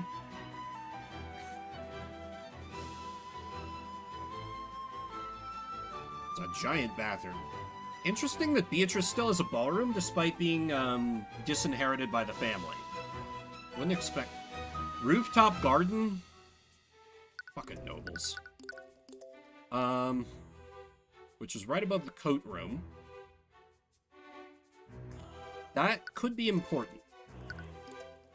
Don't ask me how yet. I'm cooking. I need more ingredients. Ha! Yeah, I always hate it when that happens, Silvar. Were there any other witnesses aside from Leif who saw Lord Frega that night? Perhaps someone heard what happened from a nearby room. There was someone who overheard the altercation, but it was quite obscured. A servant was trapped in a storage room nearby. There's an air vent that connects this room with that storage room. Oh, no. He supposedly heard sounds of a struggle through that vent. What did this witness hear? There were sounds of a struggle before he heard Lord Frega choking on his own blood. When the lockdown was lifted, he informed the Kingsguard of what he heard. That's when they discovered the body. I see. Who was this servant? I believe you actually know him. His name was Jan Hughes. Wait, Mr. Hughes is here? You never expected to see him again, much less hear of all places. But if he heard the altercation, you'll definitely want to speak to it with him. I think I'm lacking a lot of information about the defendant. The way you were both acting, you and Aster seemed to know her. Your mentor didn't tell you about her? No, I try not to pry into her business. I see. I honestly don't know much about what happened either. But Beatrice was Lord Frega's eldest daughter and the former heir to House Frega. Former heir? About 5 years ago, she fled Frega Manor and went into hiding. None of us knew where she'd gone. She ignored any attempts we made to contact her. She even used her magic to prevent us from scrying her. Last night's ball was the first time in years that Aster and I had seen her. But if that's true, how did Miss Tymora meet her? She's been wronged by the nobility. That's not that big a shock, man. Oh my god, so much Arya voice. Would you happen to know why Beatrice was meeting with her father after all these years? I have some ideas, but nothing concrete. I was hoping you could tell me. Tymora and Beatrice have both refused to disclose anything about their meeting. Damn it, what could that meeting have been about? Speaking of which, I haven't seen Tymora anywhere in the manor. As the defendant's attorney, I would have thought that she'd be here to investigate the murder alongside you. That is strange, but Miss Tymora has always had her own way of doing things. Perhaps she's using a different strategy. You know, bribing the shit out of everyone involved. Anyways, I imagine that she met with her father to request financial aid. Why do you say that? I have it on good authority that she was deeply in debt. That's the only reason why she would speak with her father after all these years. It's also why I believe she murdered her father. You think she murdered him for his inheritance? It's the only motive that makes sense. Alright, there's a lot to work through here. The prosecution will try to assert that Beatrice committed the murder, but what would she have needed to do to carry out all of the actions described? So, the first thing we need to do is narrow down the time in which the murder occurred. When did the murder occur? The body was discovered after the lockdown was lifted. And Leif Frege saw her father alive before it was activated. He entered his study and she watched as the lock engaged. Okay, so the murder occurred during the lockdown, because of course it did. What? Oh. Occurred after the lockdown? Oh, my meaning was occurred during the lockdown's duration. They mean after the lockdown was triggered. Oh, I do have the theft. Streamer brain! Right, the murder must have occurred during the lockdown. But that means that the murderer somehow got past the abjuration wards that protected this room. Those wards blocked teleportation, and they magically locked the only door leading into this room. Steelwind and the Inquisition believe that Beatrice used the sort of spell-eating to get past them. Regardless of what they think, we need to assume that the murderer used some kind of magic nullification to get into William's study. But that's not necessarily true, is it? What if the murderer entered the room before William locked it? That is one of the ways to defeat a locked room, yes. If they were in the room when William locked it, they would have been trapped here until he decided to leave. Not only that, they would have been discovered the moment the guards entered his study. Maybe they used some kind of invisibility? Or they could have teleported away the moment the Kingsguard unlocked the door. Teleportation didn't occur. We didn't find any traces of conjuration magic. What about Celeste's theory of an invisible assailant? I'll admit we did find traces of illusion magic. But the moment the guards saw the body, one of them cast Detect Magic. With that spell, they will have seen any invisible people hiding in this room. Wait, you can use Detect Magic like that? Of course, it's standard procedure. Like all spells, invisibility leaves traces of magic on the person it's cast on. So mages can use Detect Magic as a way to see through invisibility. So we know for sure that they weren't here before or after the lock. Why do you look sad about that? Celeste? Celeste, is there something you need to tell me? Celeste! This means that whoever committed the murder used some way to bypass the abjurative wards that protect this room. So, my first theory is, there was mention of an air vent connecting this room and, like, a closet or a pantry. Could a person fit through that vent? Particularly if there were, I don't know, a 7-year-old prince who's also a piece of shit. The next thing to consider is the murder weapon. Where did the murder weapon come from? It was a letter opener that was presumably owned by William Frege. The murderer probably used it to avoid leaving evidence that incriminated them. The murderer took the murder weapon in Frege's study. It only makes sense. Right, the letter opener came from this room. The murderer probably wanted to avoid using a weapon that would have implicated them. So they decided to use it and leave it here after the deed was done. But that leaves a glaring hole in the prosecution's case. And what would that be, Mr. Cuthbert? What is flawed with the prosecution's case? Beatrice Frege is completely blind. Beatrice Frege is completely blind.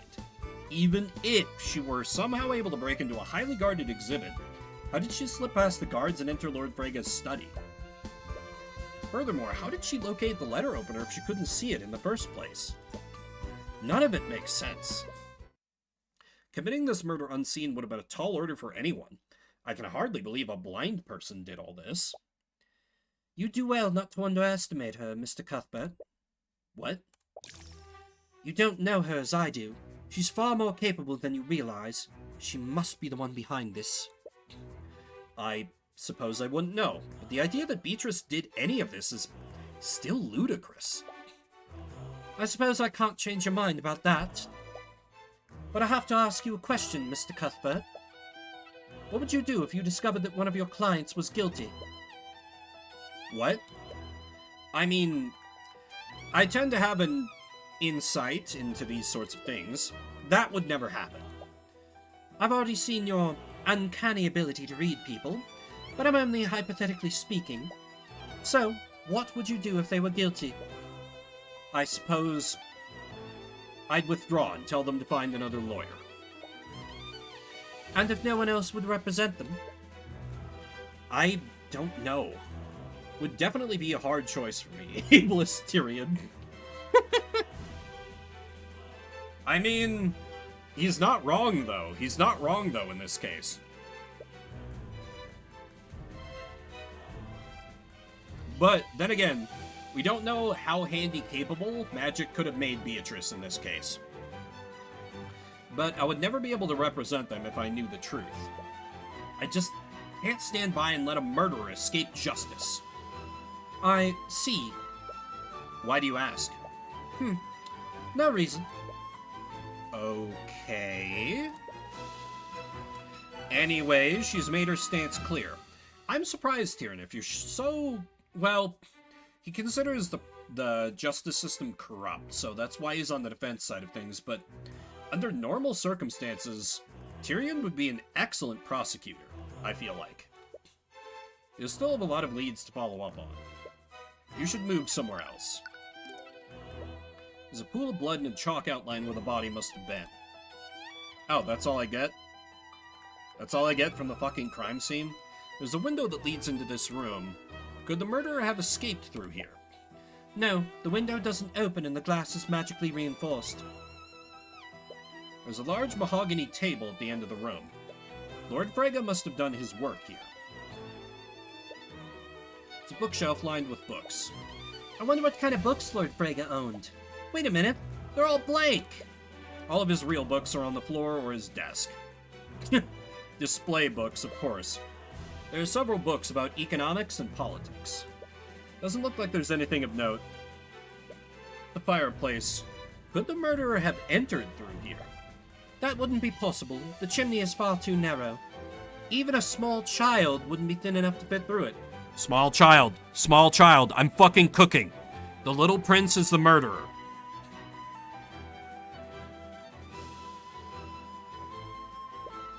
It's a painting of some sort of scholar. There's some text on it. Rook Racignar, economic scholar and aristocratic accountant. He was known in some circles as Rook the Cook, due to his ability to cook the books of the four pillar houses. Rook the Cook. Yeah, exactly. It's the whole thing about everyone deserves representation, because clearly the kingdom uses an adversarial system, like most of Canada and most of the United States. So, like... Although I guess it does, that's why he has that hesitation about if no one else would represent them, because he still must know, even in his silly ideals, that, like, even a guilty person deserves representation to make sure the prosecution doesn't just, like, you know, forge a shit ton of evidence and just bury them for no reason. Sometimes I wish I could have a nickname like that. What about Crimson Demon? Ugh, not that one. Also, I'd figure one of the main noble houses would have a painting of, like, himself. Storage room. This is where the air vent is. You entered the storage room, hoping to investigate the air vent that connects to Lord Frege's study. These IKEA-esque shelves do not fit with the setting. At all. And you come across a person laying on the floor. What? Jan, is that you? Oh man, what's with all the noise? I was having such a good nap, too. Mr. Hughes. Whoa, it's you two. Why are you taking a nap in the storage room? I needed to take a break from all the chaos going on. The Kingsguard won't let us leave until they finish investigating the murder. This pompous noble shooed me away when I tried sleeping on one of the couches. Didn't expect anyone to find me here. Anyways, the prosecutor told us that you heard the murder from here during the lockdown. I'm sure he'll be just as reliable a witness as last time. God help us. Do you think you could tell us what happened? Sure, why not? My nap's kind of ruined anyways. So you're working as a servant now? Not exactly, but I was a part of the catering staff. Twins started their own food business after Frege threw us out of the academy. Oh, good for them. Right. Sorry about that. Nah, it's not your fault. Even if Redmond was still headmaster, I'm sure the board would have found some other way to get rid of us. Wait, are Valentina and Valerie here too? No, they just contracted some staff to Lord Frege for the Lord's Ball. I think a bunch of other businesses did the same thing. You wonder how they feel about this. They lent their services to the very man who got them fired in the first place. Yeah, that's why they didn't want to be here in person, Tyrion. They just wanted to get that bag. William must have offered them a lot of gold. And I'm sure in his mind it's a way to make up for, you know, ruining their lives a little bit. Or maybe improving it if their business takes off. You know, they might be able to capitalism their way to a better standard of living. We must imagine the twins happy and successful. Man, I can't believe I got myself pulled into another murder investigation. Do I have bad luck or what? The prosecutor told us that you heard the altercation through the air vents. Could you tell us exactly what you heard? Well, I didn't hear everything. I was taking a nap in this room when it happened. Why were you napping here? I didn't have a choice. I accidentally closed the door when the lock was engaged. Before I knew it, I was trapped here. Right, you recall Steelwind mentioning that. Anyways, I heard the sound of some kind of struggle going on. Couldn't hear everything, but I heard Lord Frege shout, "Who are you? What do you want?" Oh! If he didn't recognize the person, then it's not going to be Beatrice. Right? Well, the argument could be that she disguised herself. That went on for a few seconds, then I heard the sound of someone getting stabbed. Did you hear the voice of the assailant? They didn't say anything, but I did hear them. Their voice was really raspy. I think they had a sore throat or something. Or maybe it was a wolf? Someone did... Okay. Beatrice? I have a lot of this figured out. Let me tell you my conclusions so far, chat. Before we get any more information, it's gonna baby steps me through this shit. So Beatrice is tied to Aster and Arya Steelwind because Beatrice, before she got disinherited by running away from home because of her abusive piece of shit father, was engaged to the Crown Prince, which is how she's tied to those two. The wolf that we saw coming out of the place was the quote-unquote murder weapon, and someone used a spell to cast the sharpening spell that Celeste knows onto this blunt letter opener to sharpen it so that it would instantly cut the victim's carotid arteries. And they were able to do this because they were holding this sword of spell eating, because it says, when wielded by a creature, that creature and anything connected to them physically or magically are immune to all harmful magical effects. That would include the anti-magic field, and that protection would extend to a mage's familiar, even if the familiar was not actually in contact with the sword. That's how the murder was carried out while the anti-magic stuff was going on. I still need to figure out how they were able to well, no! That actually makes defeating the lock very simple.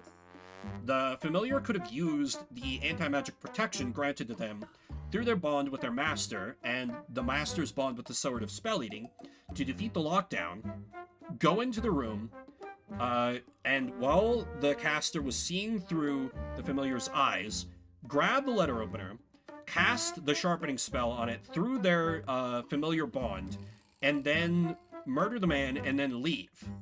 And that's what Tyrion saw when he saw the wolf in the hallways. Yes. Yes. Anyway. Or they were trying to mask their voice. I think I'm cooking with this one. We still need a few ingredients to finish off the dish, so to speak, but I think I've got this pretty well figured out. Why did you enter the storage room anyways? If anyone's in chat who knows this game, don't tell me how on the nose I am. I am playing this blind. I just like to let everyone know my thoughts as we slowly pick apart the mystery. So you can, you know, laugh at me if I'm horribly wrong, or be like, what the fuck? If I'm dead on the money. The servants were complaining about rats running through the air vents, so they sent me to take care of it. Heard one of them running in the vents upstairs, and I followed it here. I figured it had nowhere else to go, so I opened it up and put a trap down. After it was done, I tried to leave, but the door was locked. Didn't have anything else to do, so I took a nap. Rats running through the vents. He only heard a few words before the murderer struck the final blow.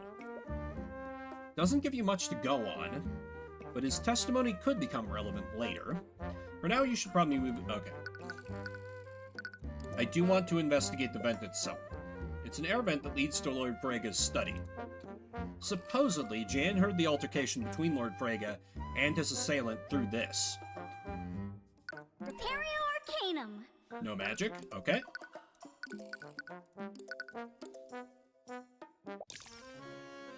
This is just a color-shifted version of every single bedroom we've been in this fucking game. No, wait. The inn was different. This is a color-shifted version of, her, little sister's dorm room at the academy. Never mind. Let me accurately criticize the game. I think this is probably the middle child. Come on, Tracker, where are you? Achoo! As you enter Beatrice's room, you're unexpectedly met with a large cloud of dust. Wow, this place has not been cleaned. Oh. Oh? You're older than I expected. Your vision clears up, and you realize that there's someone else in the room with you. Sorry, I didn't mean to intrude. No, there's no need to apologize, but I would like to know what you're doing here. We're here on behalf of the Crown Prince. We're investigating the murder of William Frega. Oh, I see. My apologies, I didn't quite get your name. My name is Leif Frega. Name, Leif Frega. Occupation, noble. Status, wearing Lord of the Rings elf-ass clothes. Elf-ass clothes. So this is Leif. According to Steelwind, she was the last person to see Lord Frega alive yesterday. She might have some information about how he was acting that night. We're gonna have to argument with her. Somebody say elf-ass? Yes. Big Frodo energy, exactly. Or like, a little more Galadriel, but yeah. I'm so sorry for your loss, Lady Frega, but do you mind if I ask you some questions about last night? Of course. Prosecutor Steelwind told us that you were the last person to see him alive. Did you notice anything unusual about your father's behavior? Viewer count increases after I say elf-ass. Noted for the future. Well, he was extremely upset about something. I think Beatrice may have offended him during their meeting. The servant said that he wanted to be left alone. He retreated into his study immediately after their meeting. I tried to speak with him when the theft was reported, but he didn't much care about the missing artifact. He told me to leave him alone and let the Kingsguard investigate the sword. He's probably busy making the changes to his will. Now that's an interesting thought. When did you speak with him last? So before they activated the lockdown, it was a little after 1 a.m. that night. Okay, some kind of adjustment to his will. What if... Wait, what if she got... Wait. What if Beatrice got financial compensation in exchange for being undisinherited? Like she's a more capable heir in some way than her sisters? That would be interesting. I don't think that's likely, but I'll keep that on my mental conspiracy board, so to speak. And do you have any idea what he was doing in his study? Assuming that the information that she was disinherited 5 years ago is correct, and not some kind of goth girl fuckery happening. What? No, I have no idea. You detect some fear from her. Lady Frege, is there something you're not telling us? It's important that we know about your father's actions before his death. I'm sorry, I don't know anything else. My father was a private man and didn't share much with anyone, even his own family. I wish I could be of more help, but I really don't know anything else. I refuse to believe that's why he was killed. She's clearly holding something back. If you can reveal what she's hiding through an argument, she might be more willing to cooperate. You'll need more information about William and his will first. In the meantime, you should figure out what else she knows. I noticed that this room hasn't been cleaned recently. Do you know why? It's because I've forbidden the servants from cleaning this room. And why would you do that? Beatrice is very dear to me, and I couldn't bear to have her room disturbed after she left. This room was the only memory I had of her after she left. You suppose that makes sense. She must have been holding on to the hope that her sister would return. And what about the sword of spell eating? Do you know how it ended up in this room? I'm not sure. It's possible someone planted it here to frame Beatrice.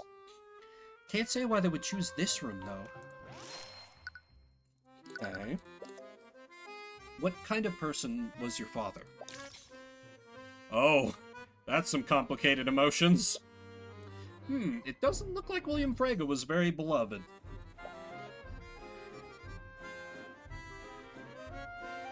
My father was a complicated man.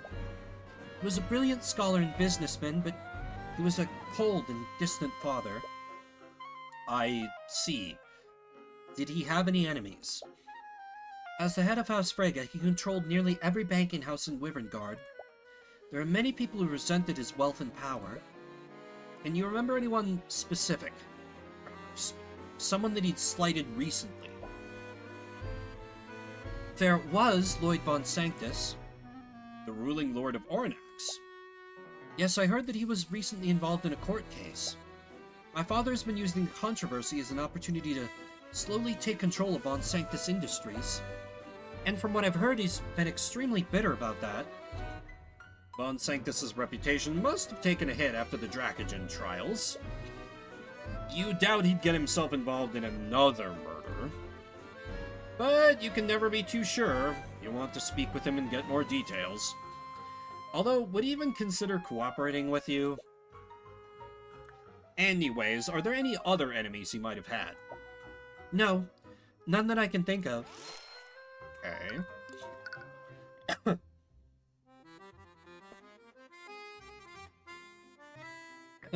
Sorry.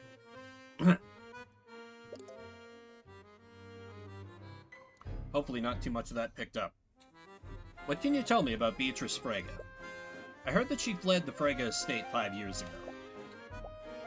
Before she left, Beatrice was one of the most powerful mages I'd ever seen. She is, incredible. At the age of 13, her talent for magic had even eclipsed my father's. But it was never enough for him. What do you mean? Before my mother died, he desperately wanted a son, but he only had our daughters. Everyone thought that Beatrice would inherit House Frege from my father, but our family knew the truth. William Frege would never leave his legacy in the hands of a woman. What? No matter how hard Beatrice tried, my father would never acknowledge her accomplishments. How old was the victim? 62. He might have accepted at this point that he wasn't going to get a direct male heir. So he may have been like, well, shit, alright.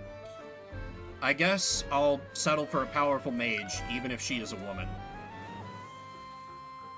So that's kind of a point in favor of the crackpot. He was altering the will to put Beatrice back in. That...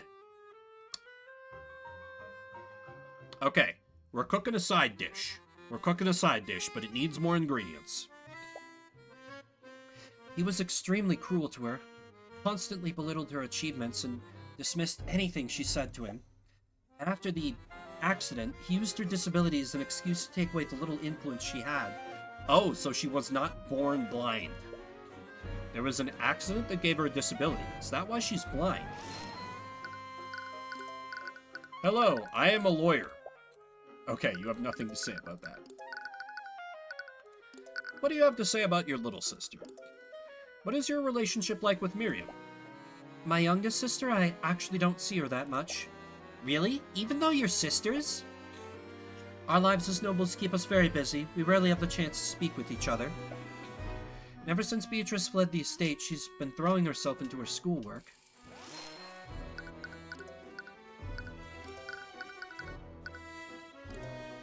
Do you know creepy goth chick? No. Present. Why does the monkey have his own profile?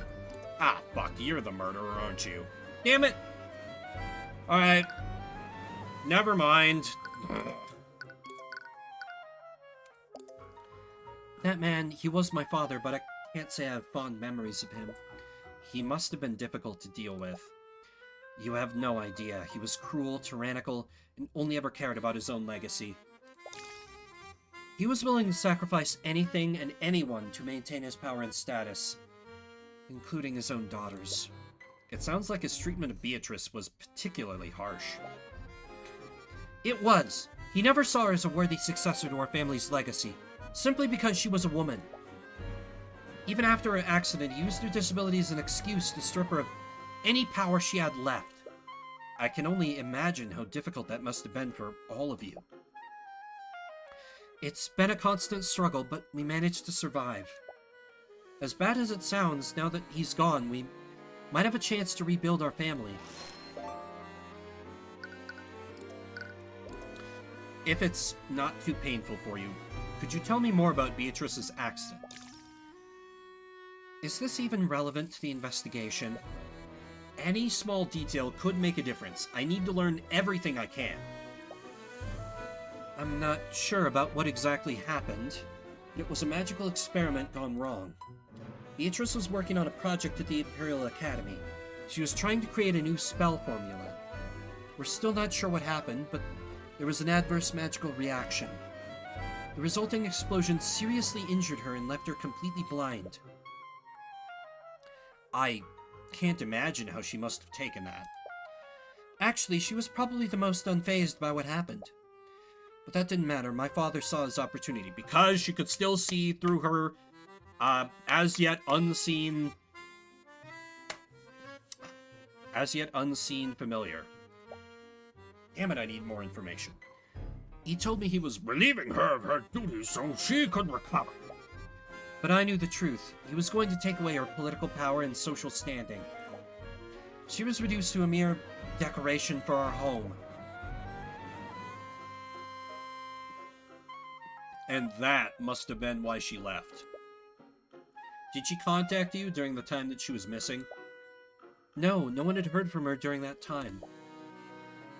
But as much as I was worried for her, I was also a little happy.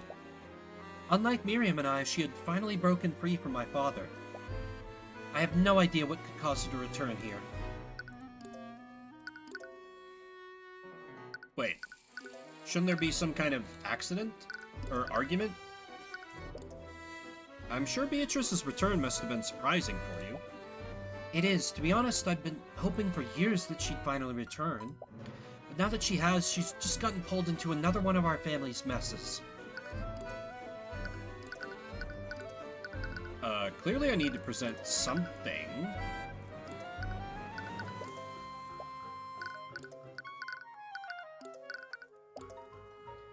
Even after being blinded, Beatrice continued to fight for her freedom. Despite everything that's happened to her, she's always remained determined to live her life on her own terms. I remember when she first came back to the estate after her accident, my father was convinced that she'd be completely helpless without her sight. But she refused to let her blindness define her. She learned how to navigate the estate using her other senses and continued to study magic. It's ironic, really. My father tried to use her disability as a way to control her, but in the end it was the very thing that allowed her to break free.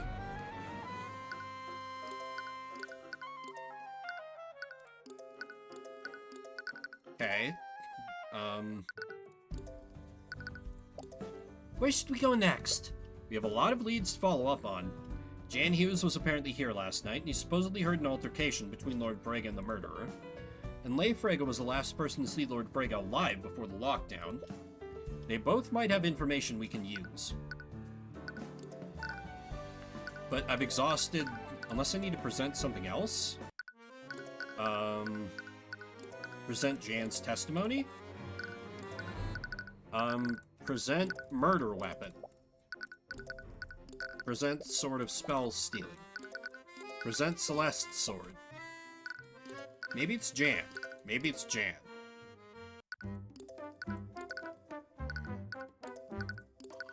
The game is doing that thing again, where it thinks the answer is obvious to how to proceed in the investigation.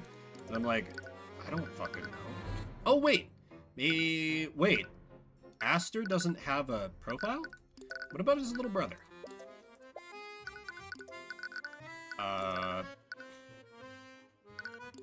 Harold Haraldson? Present your own testimony? I don't know what you want from me, game. Guess I'll just exhaust every option. Yep, I already saw that. The map would be dumb. Already presented. Present autopsy? My father must have been difficult. Rings of vitality? Nothing. Nothing. Anti-magic field?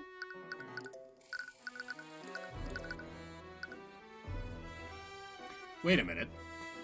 Familial. Oh, because familiar. Can I present your own profile?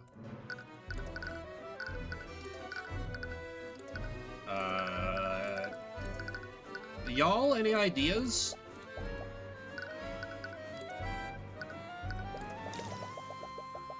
Accident.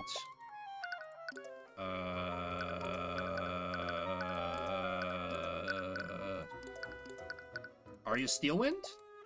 No.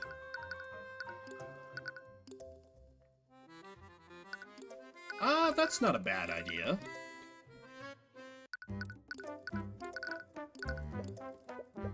Jan's got nothing. Her testimony, maybe? Nothing. Do you have another talk option that's unlocked? Maybe I could talk to Arya about something.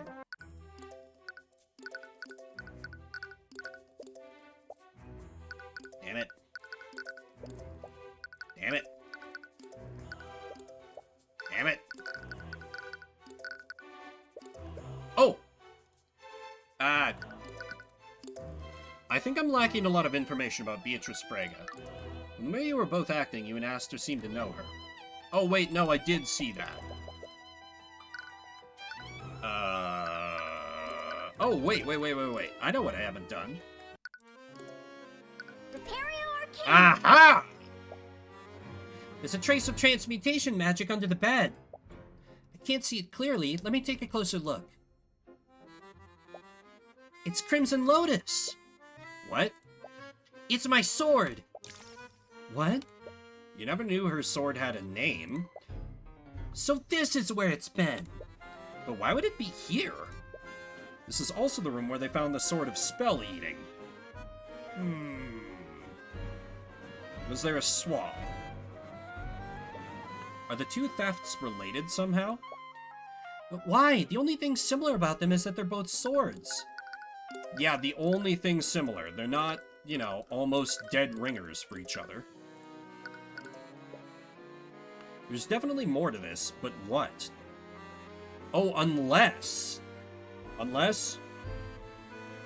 What if Beatrice was trying to steal the sword of spell stealing, but she stole Celeste's sword instead? That's dumb, but blind woman. So maybe?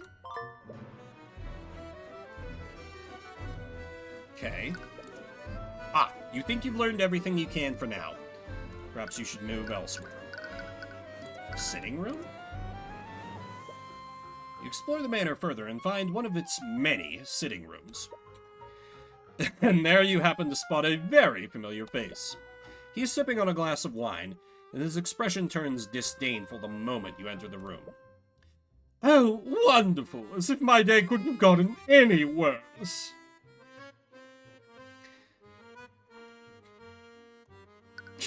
Jesus, well, be safe while driving, man. It could have been transmuted, but I think that, the transmutation magic is the magic that, causes it to become very sharpened. But yes, the magic law is going great. Von Sanctus, what are you doing here? The head of a noble house has just been murdered. I can't very well return to Arnax when my affairs are in such disarray. Anyways, forget what I'm doing here. What are you doing here? I just wanted to have a friendly chat with one of my favorite noblemen. I hear that you've been keeping busy since we last met. Must be difficult losing your empire to House Frega. Tyrion, we do need his help. Is that so? And what makes you think I'd ever help the likes of you? Because it would take the suspicion off of you. And let's face it, with your reputation, you could use all the help you can get, man. How dare you! Have you know that I am still a respected member of the nobility? Respected? Is that why everyone is talking about your hand in Justin Way's death? Because the way I see it, being involved in another scandal would destroy what little remains of your reputation. But it makes no difference to me. And to be perfectly honest, I'd like nothing more than to drag you onto the stand and embarrass you a second time. You can practically hear him grinding his teeth together. Very well. If it means I won't have to endure your presence any longer, I'll oblige and answer your questions. Honestly, it's just one mess after another with you. Mess, wouldn't you have much to gain from William Frega's death? On a surface level, you might be right, but it's far more complicated than that. House Frega controls the banking houses. They are the main pillar of support for Wyverngard's economy. William's death could have unimaginable economic consequences, regardless of who inherits his house. Thank you, anti-hero, for that voice redeemed. I wouldn't be foolish enough to do something like that. That remains to be seen. Think what you will. There are others who would benefit from William Frega's death. You mentioned that other people would benefit from Frega's death. Who specifically? If I had to venture a guess, I would say Lucio Steelwind benefits the most. Do you mean the prosecutor's father? But you just said that Lord Frega's death could have unimaginable consequences for the economy. Huh! Do you think that brute cares about Wyverngard's economy? No, all that man cares about is power. Pure and physical power. House Steelwind and House Frega have been fighting for control of Wyverngard for generations. In this long-lasting era of peace, the Steelwind's military have become far less valuable to the crown. If it weren't for Lady Steelwind's engagement with the Crown Prince, they might not even be considered a pillar family anymore. The death of William Frega is probably exactly what Lucio Steelwind has been waiting for, and if our economy were to suffer, it would cause civil unrest. In a scenario like that, the Crown would have to rely on the Steelwind's forces to maintain order. That does make sense, but could Arya's father really be involved with this? We don't really know anything about him. Don't rule it out, man. It's clear that you think Lucio Steelwind would have much to gain from this, but can you think of anyone else? Well, there is Harold Haraldson. That can't be his real name. But what would Mr. Haraldson possibly gain from Frega's death? From what I've heard, William was planning to defund the Haraldson Hall of History. Really? Why would he do that?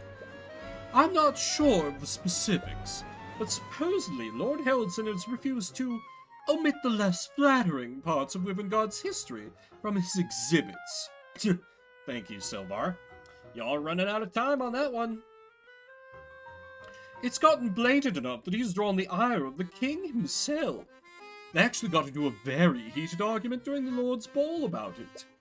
I heard that William declared he would be removing House Haroldson from his estate.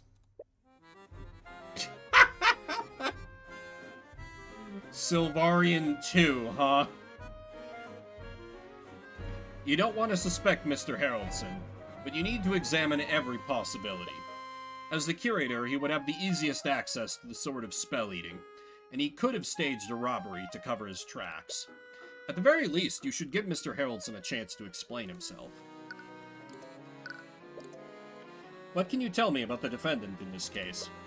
What? She's your client. Surely you would know her better than I. Humor me. Well, I'm sure that you're aware that she fled the Frege estate 5 years ago. In doing so, she dealt a blow to House Frege's reputation and directly insulted the Crown Prince by breaking her engagement to him. I knew it! Would be a shame if your alt got banned. Repu, she won't union bust, but she will smack down alts, maybe. Wait, Beatrice was engaged to Aster?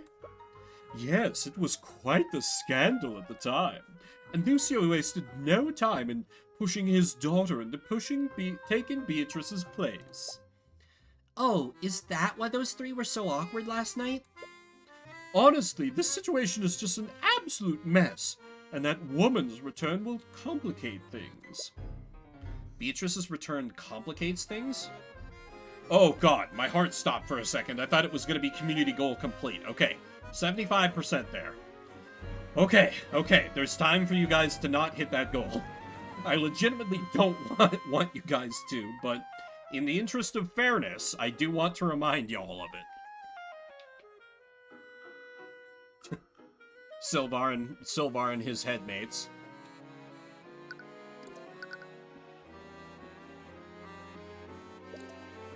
Do you find Beatrice's return to be inconvenient for you? What are you on about now? Please, don't insult my intelligence, Von Sanctus. Fine. If you must know, my son was arranged to marry William's daughter, Leaf. Leaf? Since Beatrice showed no signs of returning, it was apparent that Leif would inherit House Frege instead of her. I know when my days are numbered, so I took preemptive action. William wanted a male heir, and I needed to preserve my house, so we both came to an accord. My son and Leif were arranged to be wed. House Von Sanctus would have been absorbed, but at least my Jaden would stand at the helm of House Frege. You nobles are absolutely awful. I should probably consider myself lucky. Think what you will, I wouldn't expect a commoner to understand. That's the problem with your generation. You have no sense of duty or obligation. Leif has already expressed resistance to this marriage, even though she was well aware of the details. Now I worry she'll hide behind her sister to end the arrangement altogether. Okay, that does give him an angle. Yeah, it does seem very odd of a decision to make. Like, is the reputational damage he's taken that severe? That he's gonna, like, do a matrilineal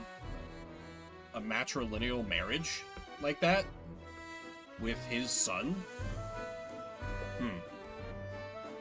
Leif never mentioned any of this, and as much as you hate to think it, William's death would get her out of this arranged marriage. You should talk to her about this. Anyways, Von Sanctus gave you a decent list of suspects. You've probably learned everything you can from him for now. But what if I harass him a little more? Hi, I'm an attorney. Did you know? Okay, fair. Prepario Arcanum. No magic. What's up with this painting? It's a painting of some adventurers in a tavern. Ah, this must be Beatrice Frege the First. The first? Who is this? Who or what is this furry?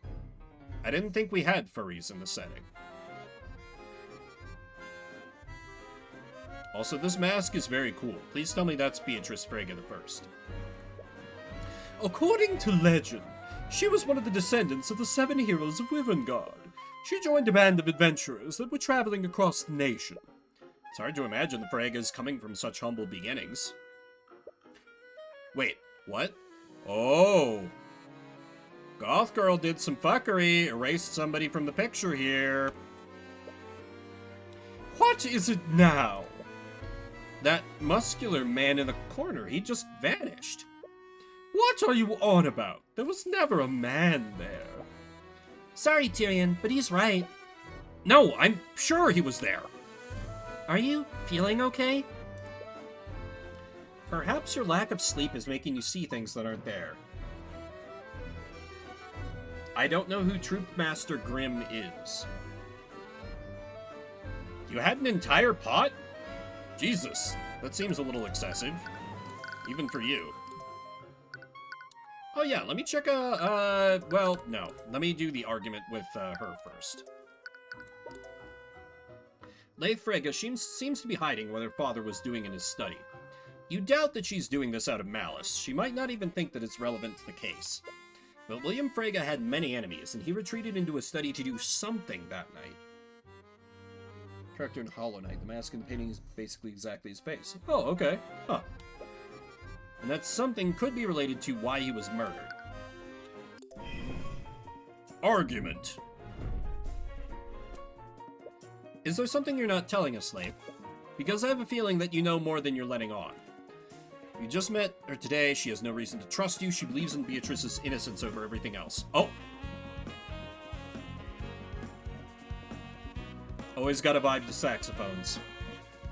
She's usually sincere, so it's unlikely that she is actually involved in her father's murder. Bullshit. She might react well if you respond with a similar sincerity. Okay. What? What was your father doing in his study? I already told you, I don't know. I have no idea what my father was doing. My father was a private man. He wouldn't share something like that with me. I have no thoughts through the eye.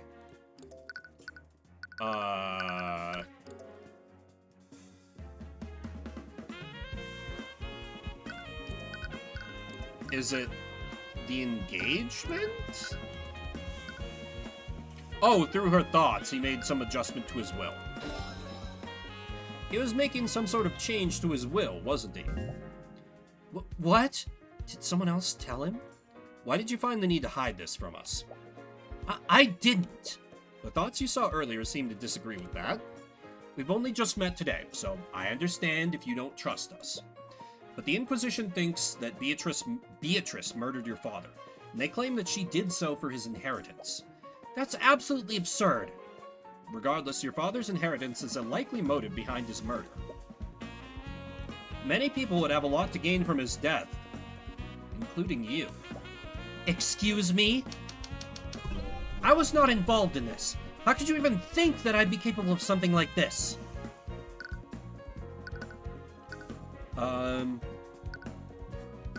Maybe the rationalize. I didn't mean to imply that you were involved in this. But it's clear that the murderer's motive was to take control of House Frege. This means that their plan heavily relied on who William Frege was leaving his assets to. So I need to know, Miss Frege. How was your father planning to change his will? I don't know. I was never aware of the details of my father's will. I've already told you, my father was a secretive man. He didn't share the details of his estate with me. Still getting nothing through the eye.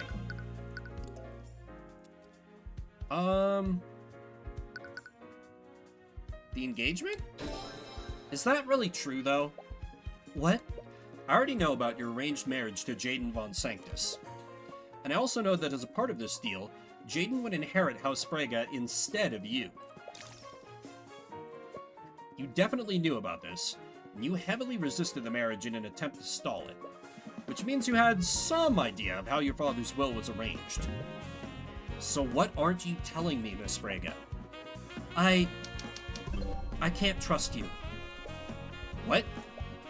You are here on behalf of Crown Prince Aster. The Four Pillar families and the Crown have much to gain from my father's death. How can you assure me that this information won't be used against my family? So that's why she's been so secretive.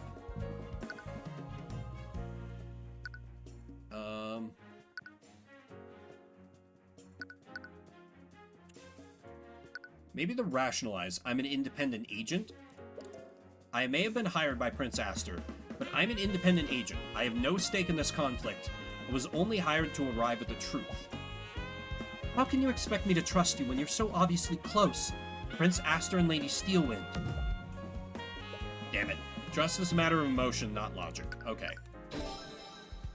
There's nothing I could possibly say to make you trust me. But please understand, I'm only trying to find out who murdered your father. And to do that, I need to know everything that he was doing that night. Argument 1.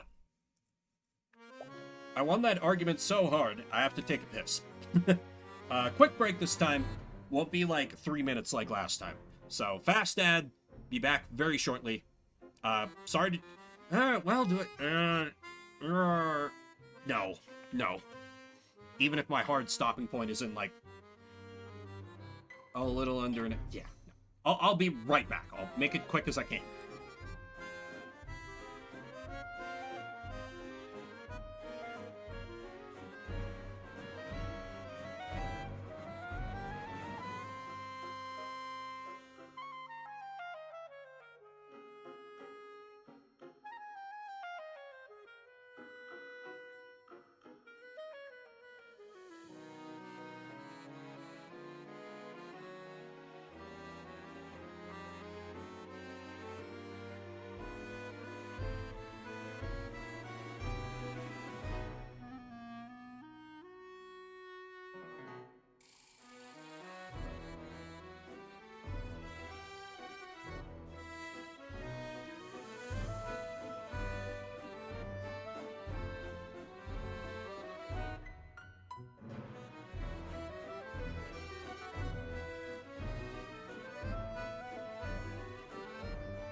Okay, we back. Damn, I am timing the ad breaks really well today. Humans aren't supposed to have this much caffeine. Jesus. Yeah. Brew smaller pots. But somehow I can tell that you're being sincere. Will you really protect Beatrice? You're about to reassure her that you will, but something in the back of your mind stops you. I'll get to the truth of what really happened. Okay, if that's truly what you're planning to do, I'll tell you what I know. 55% of a lethal dose. Oh my god. I wasn't trying to be uncooperative, but I didn't know who I could trust. Considering the circumstances, that's perfectly understandable. I'm not sure why, but my father was extremely upset that night. According to him, Beatrice had returned was even more impudent than before. He must have been angry about something she said during their meeting. Did he tell you what their meeting was about? He didn't, and I honestly didn't really care. I was just so happy that my sister had finally returned, but my father clearly felt the opposite. Before he entered his study, he told me that he would be pruning the family tree. He was going to disinherit my sister and several other members of our family. He probably started drafting a new will to reflect that decision.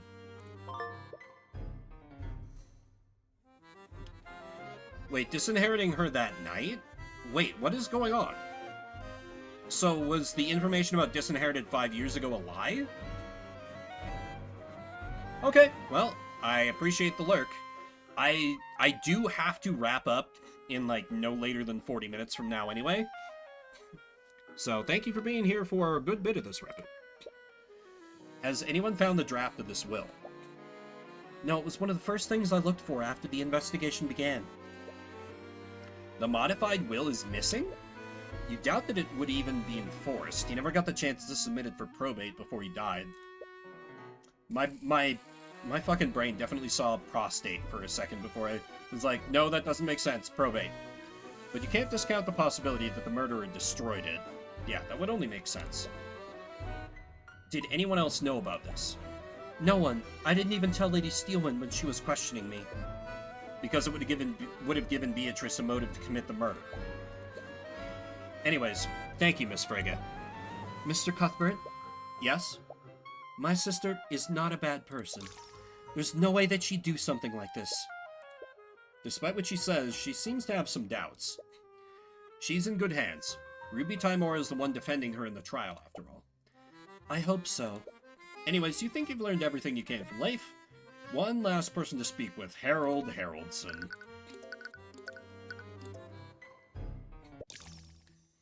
This is a complete mess! As you enter the gallery, you spot Haroldson inspecting the shattered remnants of a display case. Yeah, it's... Yeah, I mean... I doubt the person writing this has actual legal experience, so... Whatever, wills work differently in this fantasy kingdom, we'll say.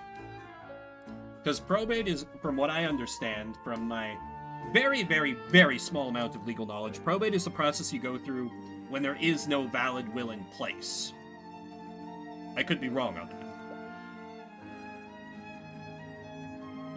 If you can recall correctly, the display case that he's looking at once held the Sword of Spell Eating. Oh, Mr. Cuthbert, I had a feeling I'd be seeing you again. He's working for the Crown Prince. Can he be trusted? Seems word has spread about your deal with Astor. Hello again, Mr. Haroldson. Right. Harold. I'm sure you already know that I'm investigating the murder of William Frege. And the prosecution suspects that someone used the Sword of Spell Eating to break into Lord Frege's room. I was wondering if I could ask you some questions about the theft that night. I'll tell you what I can, but I'm not sure how much help I'll be. I can't believe a museum owns such a powerful magic item. Would have expected the noble houses to take them for themselves. Well, the nobility of today don't have much use for items such as these. The power of a lord is based on politics rather than magical strength. And a noble wouldn't want to wield the sword of a demon, even if the legends are just stories. A demon? Oh, right. The Sword of Spell Eating is said to have been forged from a pact between a demon and a mage. Isn't making a pact with a demon just asking for trouble? They definitely betray you the first chance they got. Well, legends say that the demons often drafted blood contracts for this reason. Wait, do you mean like a legally binding contract? The concept is similar, but once you sign a blood contract, both you and the demon are magically compelled to fulfill its terms. It's said that violating its terms will result in instant death for the offender, no matter who it is. Oh boy. Radiant Dawn called. So I guess there's some protection. Well, as an attorney, I'm sure you understand that it's possible to exploit and use loopholes in any contract. Making a will is authentic and legally valid. Empowers an estate trustee to exercise the powers granted by the will. I see. Okay. Then I'll have to be... But according to the legends, demons take great pride in their ability to deceive and corrupt people. In case 5, do we go against a demon lawyer? That would be cool. That won't happen, but that would be cool. According to the prosecution, the theft took place during the Lord's Ball. Shouldn't there have been plenty of witnesses in the gallery at that time? That's the strangest thing. Supposedly, the gallery room was completely empty when it happened. What? That can't be right. And honestly, I have no idea how anyone could produce enough magic to shatter the display case anyways. Were the words protecting the case that powerful? They were powerful, but that's not the issue here. It would be one thing to dispel the wards and remove the glass protecting it. That's another thing to entirely, completely annihilate the abjuration wards and shatter the glass. Doing something like that would require an extremely powerful spell. Far more powerful than what would have been needed. Possibly cast by someone who couldn't see all the protections that were in place, and needed to just completely overwhelm whatever it was. Ooh, this doesn't look good. So you're saying that the force applied was excessive? Yes, and that's not the worst of it. It's clear that the Sword of Spell Eating wasn't the only item that was stolen. Yeah, I was about to say. We gonna address the intelligence bands? What? Was another artifact stolen that night? Come on, Tyrion, keep up here. These thefts are extremely concerning. Had these exhibits abjured with the strongest spells gold could buy, but perhaps it wasn't enough. To think that one of my artifacts would be used for murder, of all things. You mentioned that another item was stolen. Yes, it's extremely concerning. After the Sword of Spell Eating was reported missing, I checked the other exhibits.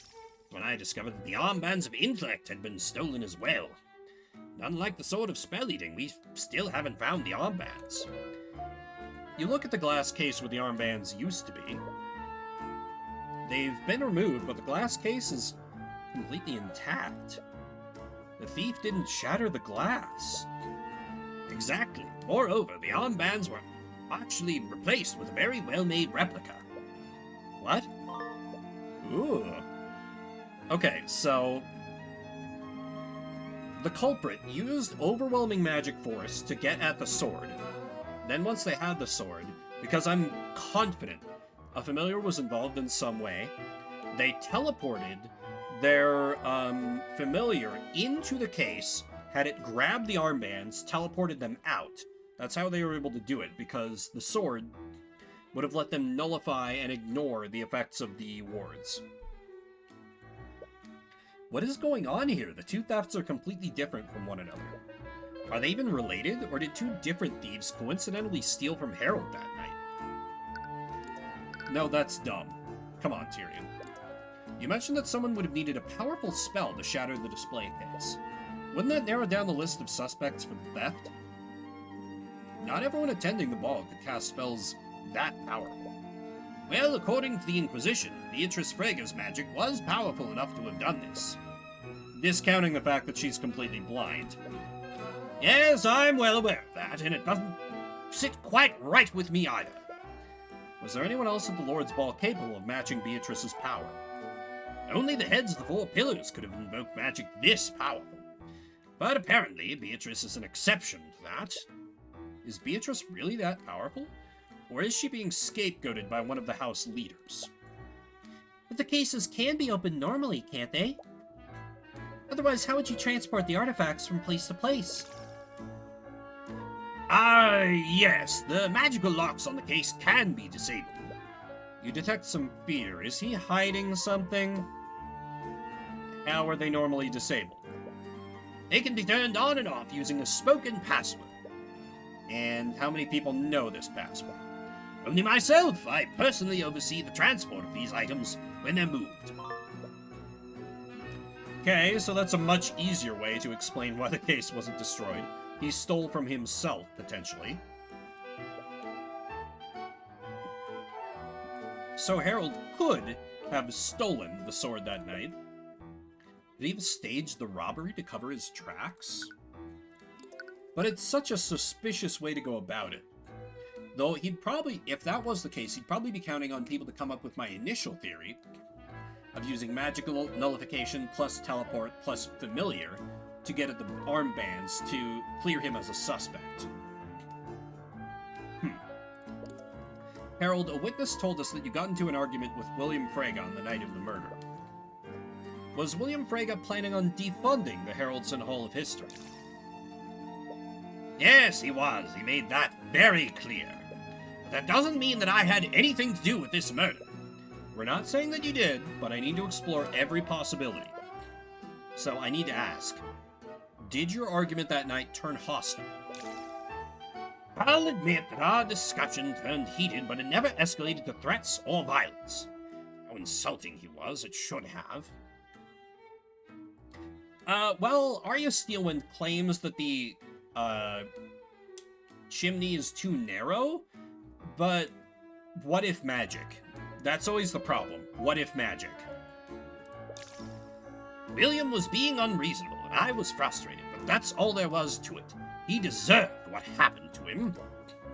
The eye shows more resentment than he's letting on. Did you have any conflicts with him prior to that night? We have had disagreements in the past. He was receiving pressure from the royal family about what I was displaying in my museum. The king believed that some of my exhibits were too controversial for the public eye. What do you mean? I'm sure you've noticed the rising tensions between the common folk and the nobility. I've never been one to shy away from the bloodier parts of Wivengard's history. The citizens must know about these parts of history, otherwise we're liable to repeat them. However, the king believed that my historical exhibits did nothing but dig up old wounds, nothing but simpletons, the lot of them. The nobility thinks they can smooth public relations by censoring history, as if they couldn't get any worse. Anyways, it's clear that Harold is passionate about his work. Would that passion drive him far enough to commit murder, though? Thank you for your time, Harold.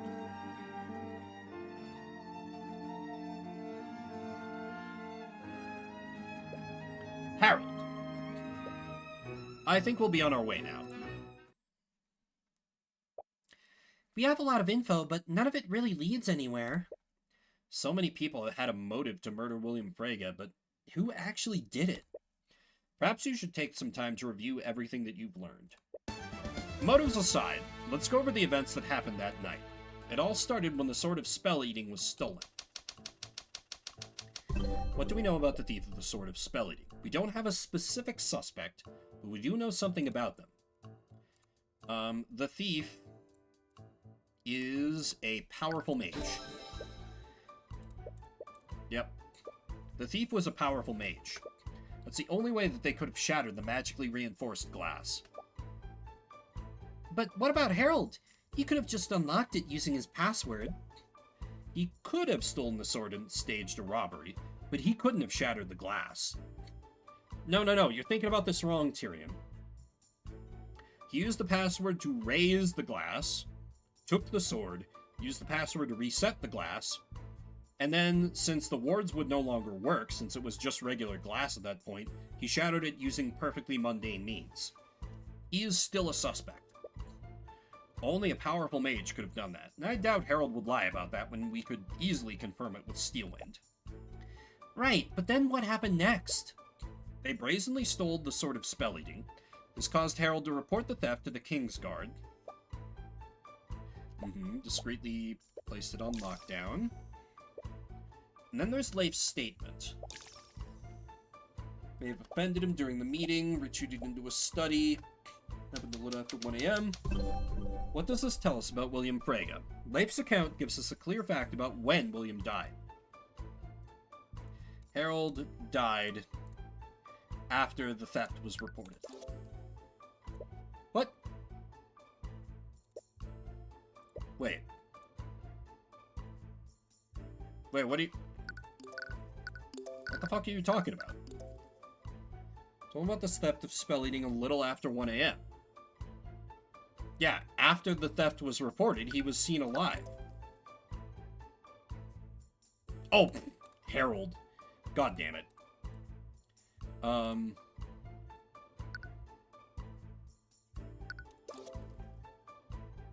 What? Wait.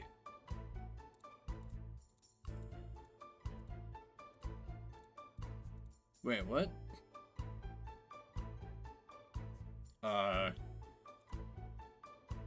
William died the moment before the lockdown was lifted? What do you mean? That doesn't rule it out. He had to have died before the lockdown was lifted.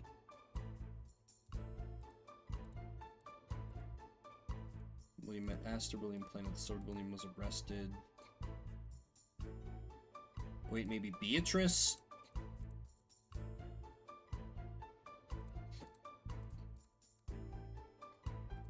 What do you mean, game? You died before the lockdown? After the lockdown was lifted? This doesn't make any fucking sense.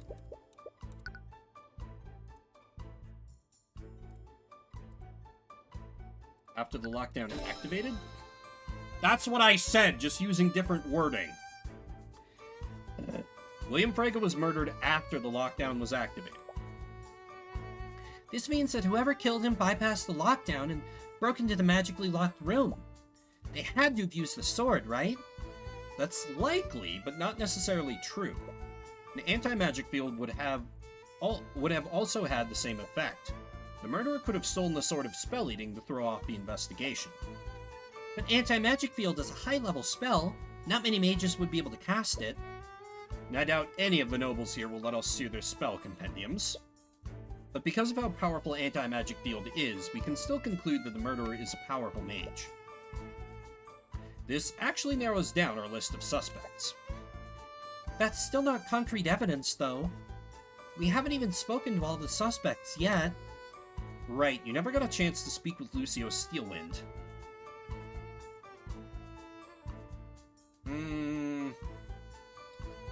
I guess. I feel like you could do it with ways other than AI,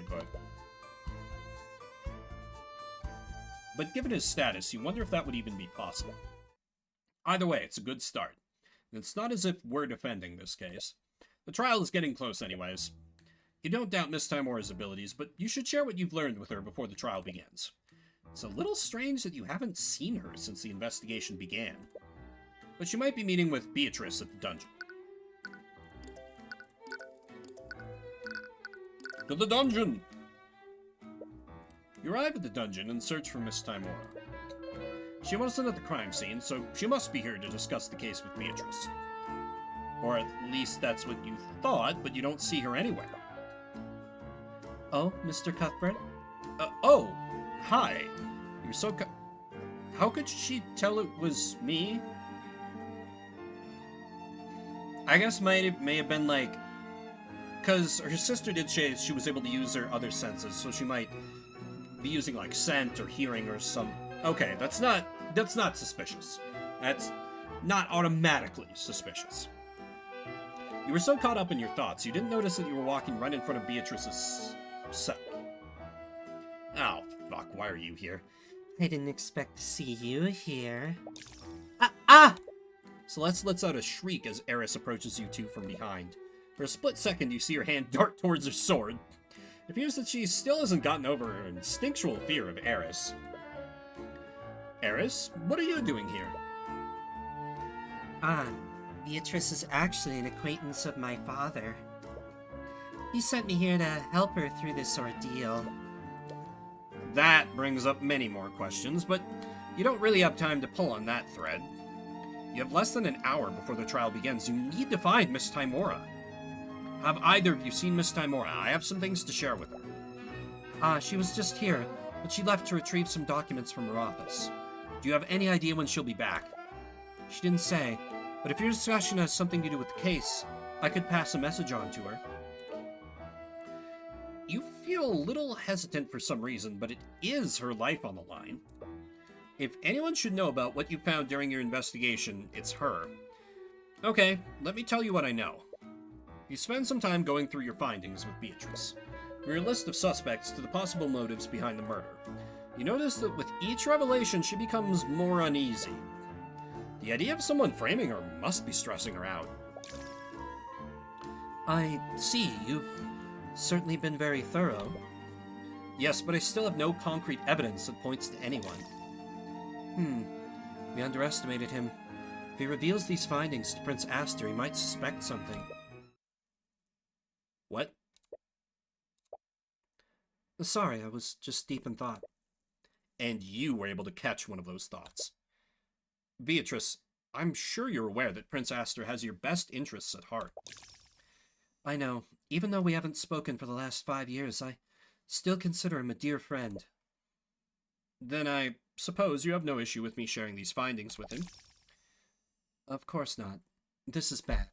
Even he wouldn't support us if he knew that I was involved. Wait, what was that? Her thoughts just said that she was involved. Did she actually murder her father? Is something wrong, Mr. Cuthbert? You look a little pale. Beatrice was actually behind this? But how? She has a familiar that we haven't seen that she was seeing through, probably the wolf. She's completely blind.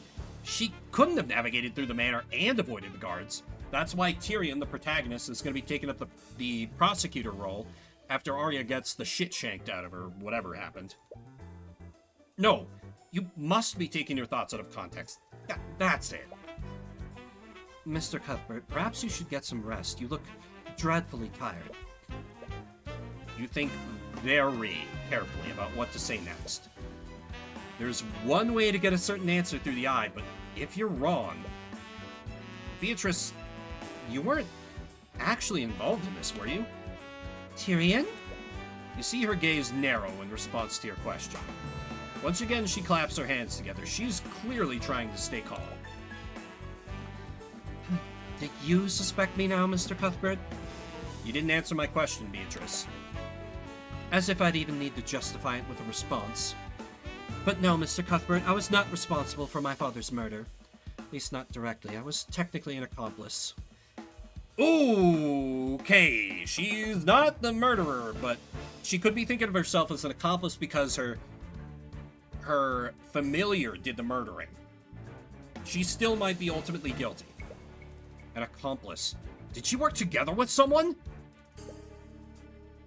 Cuthbert? Miss Timora.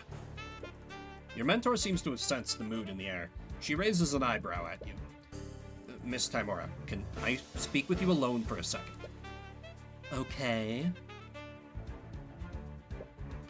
What's wrong? Is everything okay?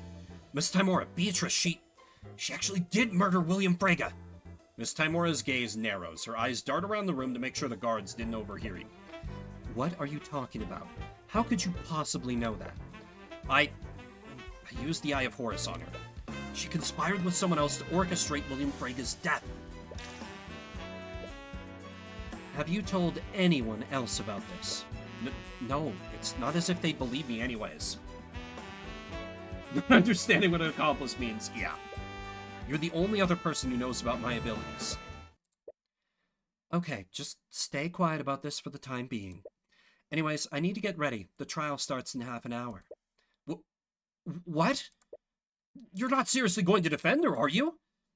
Of course I am. I'm her attorney. But she's guilty. I saw it. Look, at this point, I don't know what you saw. Do you think I can just abandon a client minutes before a trial? No, but it's not for either of us to decide who's guilty and who's not. Everyone has the right to an attorney. Thank you, Ruby. Our court system needs a defense attorney and a prosecutor to keep things fair. More importantly, you had no right to use the Eye of Horus on my client without my permission. What? But... I don't have time to argue about this. We will be talking about this later. Before you have a chance to respond, Miss Timora walks away. Celeste sees both of you and awkwardly approaches you. Hey, Tyrion, is everything okay? She's more law-pilled than red-pilled. Celeste, I think Beatrice was actually behind this. What? You don't blame her for not believing you. It's not as if you can tell her about the Eye of Horus. Although, why haven't you told her? Alright, I believe you. What? You wouldn't say something like that if you weren't sure, right? But if what you're saying is true, what do we do now? You think long and hard for a moment. I don't think we need to do anything. What? Steelwind is handling the prosecution, and she's definitely no pushover. If Beatrice is truly guilty, I'll just have to trust her to get the job done.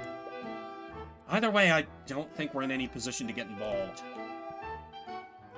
Alright, if you say so. It's really none of your business. You have no stake in this. You're not obligated to do anything. Just keep trying to convince yourself. You've done everything you can. It's in their hands now.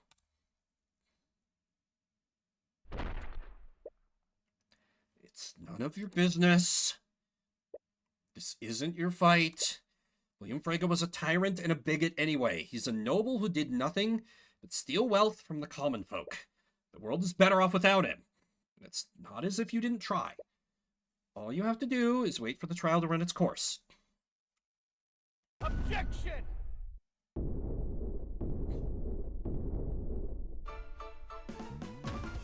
Your Honor, I'm afraid you can't pass a verdict just yet, and this brings us full circle. I love it. But Mr. Cuthbert. Cuthbert? What the hell are you doing? I don't know. But what I do know is that there was a massive contradiction in Miriam Frege's testimony. Who are you kidding? As if you were ever the type of person to stand by and do nothing. Alright. And on that suspenseful note, I could only stream at maximum for another 20 more minutes anyway, so I think that's a good place to leave it off. I'll be back literally tomorrow morning to stream during the day because I have the day off for Veterans Day. So I'll be using that to get into the court case where we must prosecute a case versus our mentor mom, which should be delightfully firework-y. Exciting? Words fail me at the moment. But that is going to do it for me. Thanks, everybody, for coming out. Spend a little bit of your morning, afternoon, evening, whatever time it may be for you. If you're watching the VOD after the fact, I see you. I appreciate you. I'll be back tomorrow, and we'll see the rest of this case out. I don't see anyone who can stream, so I'll just end it off there. My name's Vimbert. I'll see you around the internets.